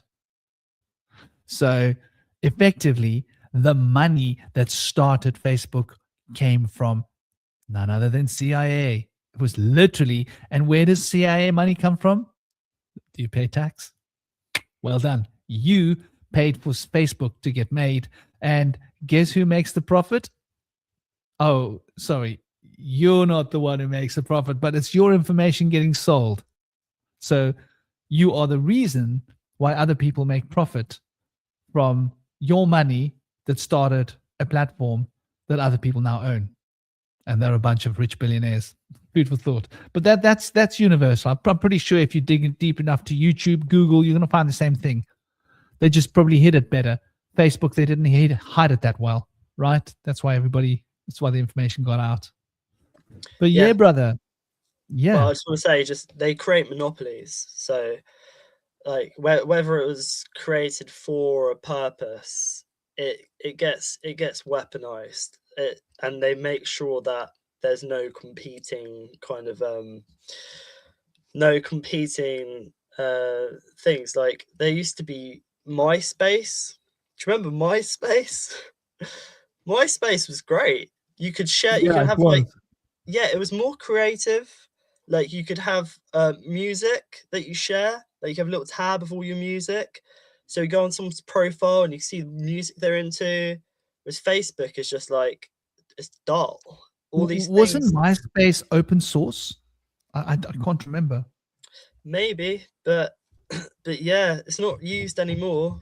And I think that I have listened to someone very intelligent explaining how they like Google and Facebook and stuff, they create a monopoly and make it very, very hard for anyone else to come onto the market. So there's just YouTube for searching. So I know we have Rumble as well and Rockfin, but really YouTube has so much content on it that there's nothing else really like it. TikTok is just really short videos. But yeah, they certainly create monopolies, be it they are created for that purpose, or whenever there's something good, these parasites just snap it up and suck the life out of it. That's what I've noticed. As soon as something good comes up, they're like, yep. They just suck all the air out of it. That's what a psyop is. Pounds per square inch. Like when you're diving, they're just sucking the air out, so we can't dive deep. People don't want to dive into the waters. They don't want to go deep. They're just that's how I view a psyop. Is just dense energy and not wanting to dig deeper. Conspiracy theorist. You call that, and that's to shut the conversation down straight away. Oh, that sounds like a conspiracy theory. It's funny that I was having this conversation just today with Hollowbone Hawk, like my partner. We were having this conversation today. The exact, and we were she was saying exactly what you were saying when we were talking. We were like, yeah, what was it that inspired that conversation? Oh, that's right. I was telling her about how cool Camden used to be in the late 90s. And in the early thousands, Camden was amazing. There was a bunch of really alternative, artistic people, loads of really cool stalls. People were making stuff. They were bringing like interesting, handmade, artistic stuff to Camden.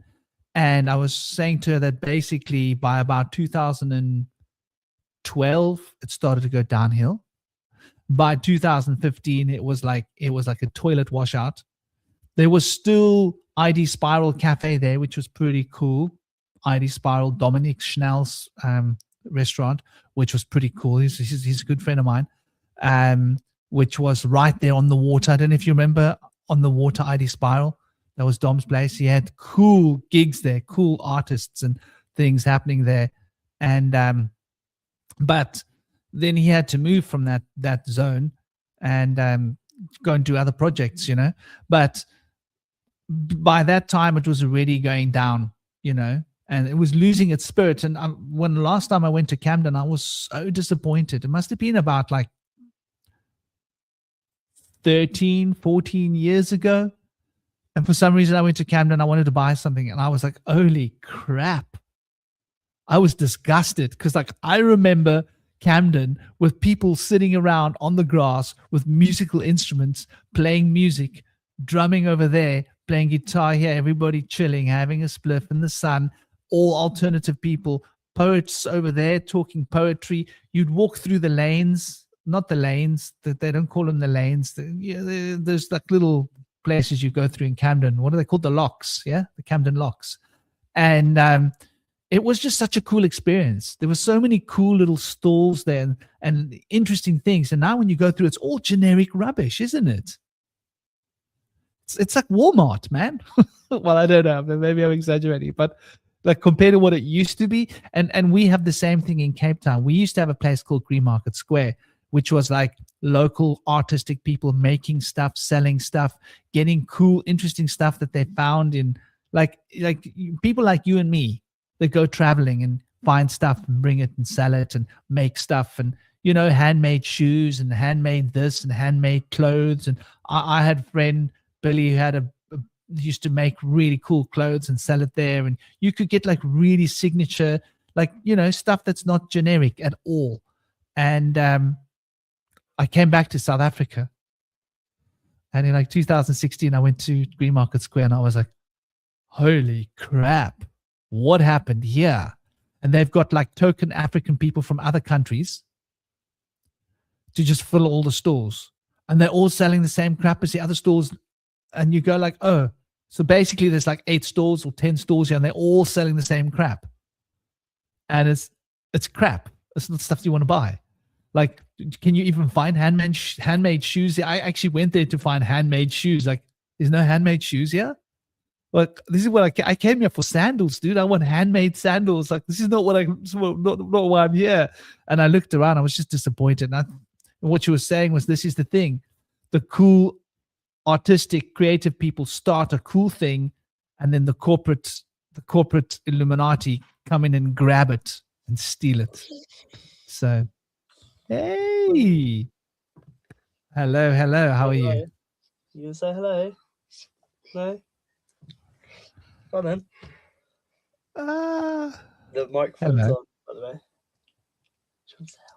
My microphone's off. Isn't it on? No, it must be on. It is on. Yeah. How are you doing, Birdie?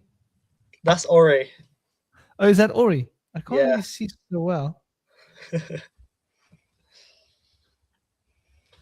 Wow, your teeth came out, dude.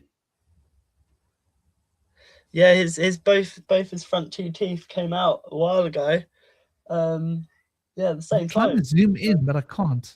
Yeah, come closer. Oh, okay? I thought you were so. Wow, dude, that's like really lucky, man. That means you're becoming a big boy now. You're getting your teeth. Yeah, he's got a bird on his shoulder. Yeah. What? What's your bird called again? A Garthon.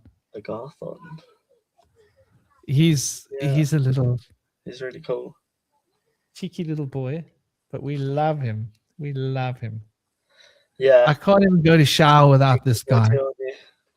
Like, if I try and put him down, he freaks out. I've got to like coax him to eat. Like, come on, eat now. And he jumps off. No, I want to be on your shoulder. I want to be on your shoulder. And then he gets really hungry and he'll sit and eat for like about 45 minutes. Just eat and eat and eat. So he's like an unusual bird. That's what you do. This birdie just eats and eats and eats. It's like all I hear is, can I have a snack? Can I have a snack? Can I have a snack? He's growing. Well, you must eat though. You must eat because you're a growing boy.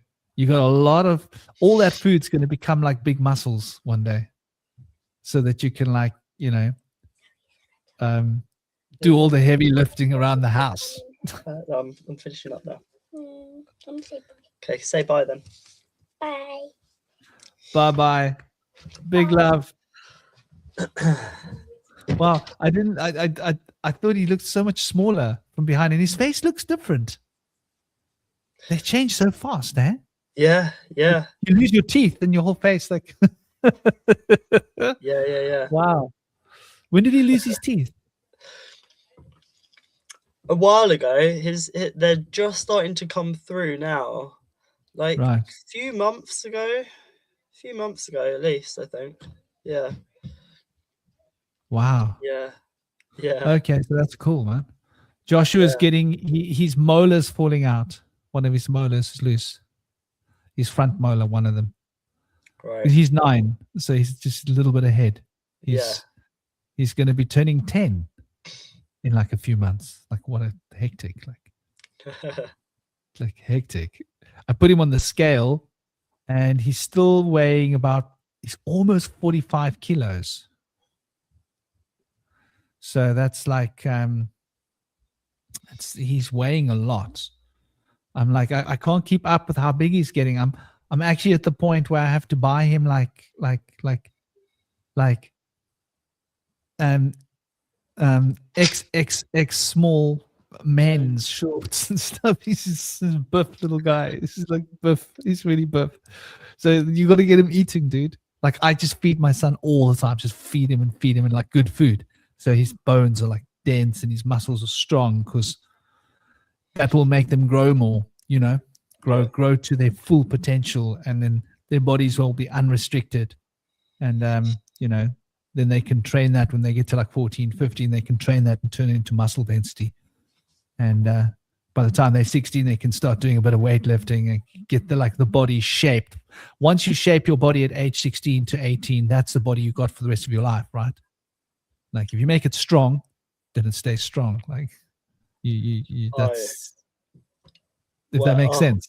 Yeah, I mean, I wish I'd known that when I was 16 or 18, because yeah, I was not focusing on my health or weightlifting when I was then. I was getting up to mischief. Yeah, man. For like 10 years, you know. I was training hard. I was like training like I wasn't doing. I didn't want to get big muscles. I was training to compact my body, but I was training like 25 hours a week. I was training hard. Like I trained 3 times a day, 3-4 times a day. Like just train, press ups, pull ups, running, but not just running up like the steepest hill I could find. Sprint up there because it's like it makes you strong. You know, sprinting up a hill. Nothing makes you as strong as sprinting up a hill because your whole body's got to like all of the sinews, everything's got to pull as hard as it can to get you up that hill. And you sprint, and it really tires you out because of 60 yards sprinting up you find like a parking garage or something, and you sprint up there, you know, and then you run down sideways and you sprint up and you run down sideways and you sprint up and you run down backwards. And so you develop your muscles for moving in every direction. So you like good strong legs, yeah. Gosh, I used to train hard. Makes me feel lazy these days by comparison. But yeah, brother, shall we wrap it up? Yeah, man, let's wrap it up. Yeah, I'll just play this before we head off.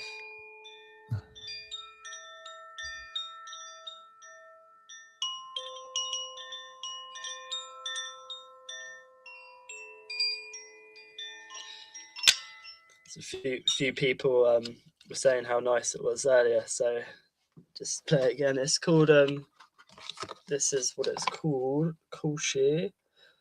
And this particular one is the aria.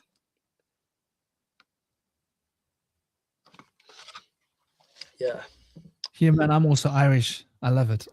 The aria is the sacred, yeah, the sacred place, yeah. Is it? And they speak about the Irie in Africa. The Irie and the aria are connected. That's why the Rastaman, the Iman, right? The Rastaman, the Rastafari, they are always. You got to be Irie man. You got to be Irie. Irie means to be elevated and peaceful in a state of be high consciousness. A link between like Irish sounds a lot like Iris, and Iris is like Mercury. Yeah, messenger of the god. These are messengers of God. But Iris, I can't remember. It's like obviously we have Mercury, which is more of messenger of the gods, but then Iris as a goddess is slightly different, like, you know, still a messenger. So I'm just wondering if there's a link between pagans, Pegasus, like Pegasus and pagans, and messenger of the gods, and Mercury, and traveling as Pegasus traveled between the heavens and the earth, and how traveling means to expand your mind and bring spirit into matter when you're more connected to the earth. And so pagans, Pegasus, the Irish, and Iris. So there's a link between all of those to do with traveling, being connected to the earth, messenger of the gods, like Iris, seeing, you know, I'm maybe it's just being more connected to the eye of the world, which is the Iron Soth, which is the black rock. You know, perhaps we were more connected to our center, and we've kind of been detached from our center. And then in that sense as well, we travel less with our imagination and with our flesh vehicles. We've been more kind of restricted to like kind of stay in place, comfortable. Whereas there was a time when we used to travel more. We used to travel more with our minds, more connected to the ether, able to build beautiful architecture, you know, more in tune and resonance with the earth, and in turn able to bring things that seem otherworldly into existence. So yeah, like Atlanteans, Celtics, Irish, Iris, pagans, and Pegasus. I'm sure there's a common thread there.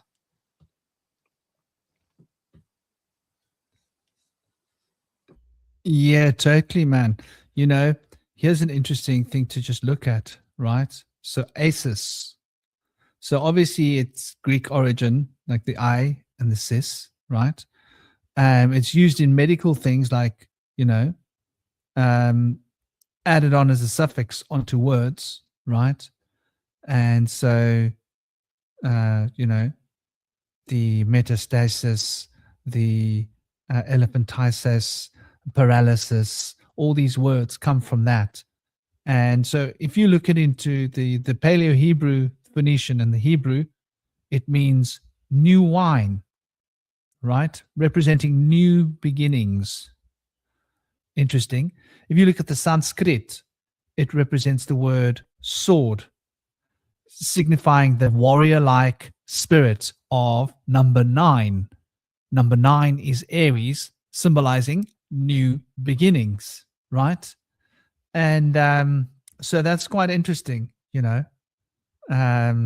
Obviously, you've got a part in the spine connecting to the pelvis, which is like the locomotion moving you forward. So that is like Asus.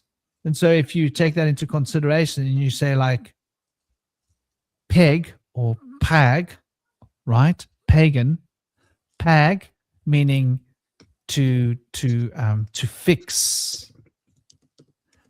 Asus, right? To fix a new beginning, to fix the sword that represents the carving a new you know, a new reality for yourself in a sense.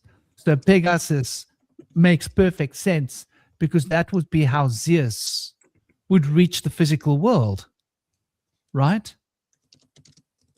If Zeus wanted to come to the earth, if you wanted to bring your mind and consciousness and the first principle of Hermes into manifestation, you would use the Pegasus, which is the peg to fix the sword or the new idea or the new wine to manifest from mind into matter. So there's definitely something there to do with the manifestation of mind to matter connection with Pegasus, with paganism. It's interesting.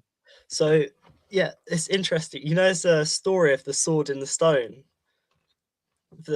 That is what that is, right? Because I don't know the story of the sword in the stone. I know it's to do with Excalibur and King Arthur, who supposedly went to the center of the earth. He went to Black Rock, which is interesting because yeah, that is really interesting. Actually, I'm going to try and look into that.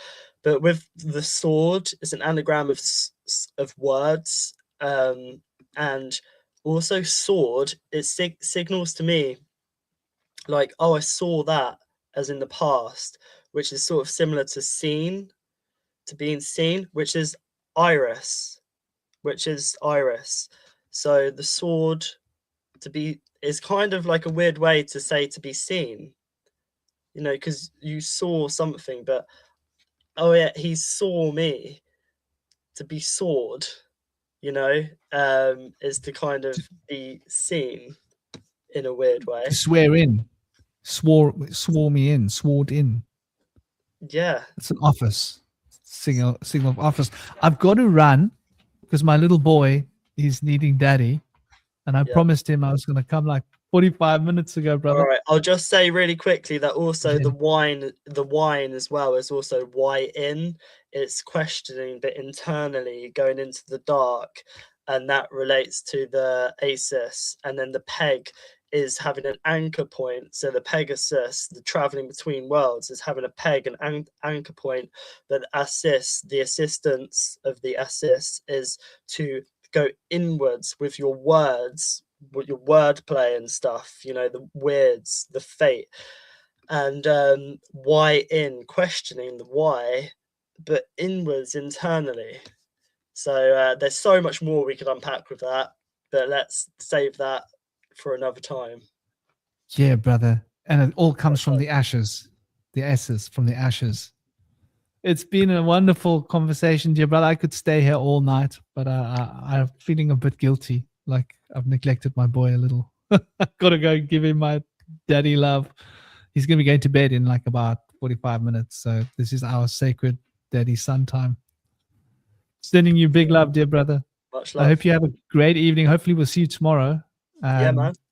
For sure. Big love to everybody in the chat. It's been an honor having you guys here. And Om Shanti to everybody. I hope you guys have a great rest of your sacred day.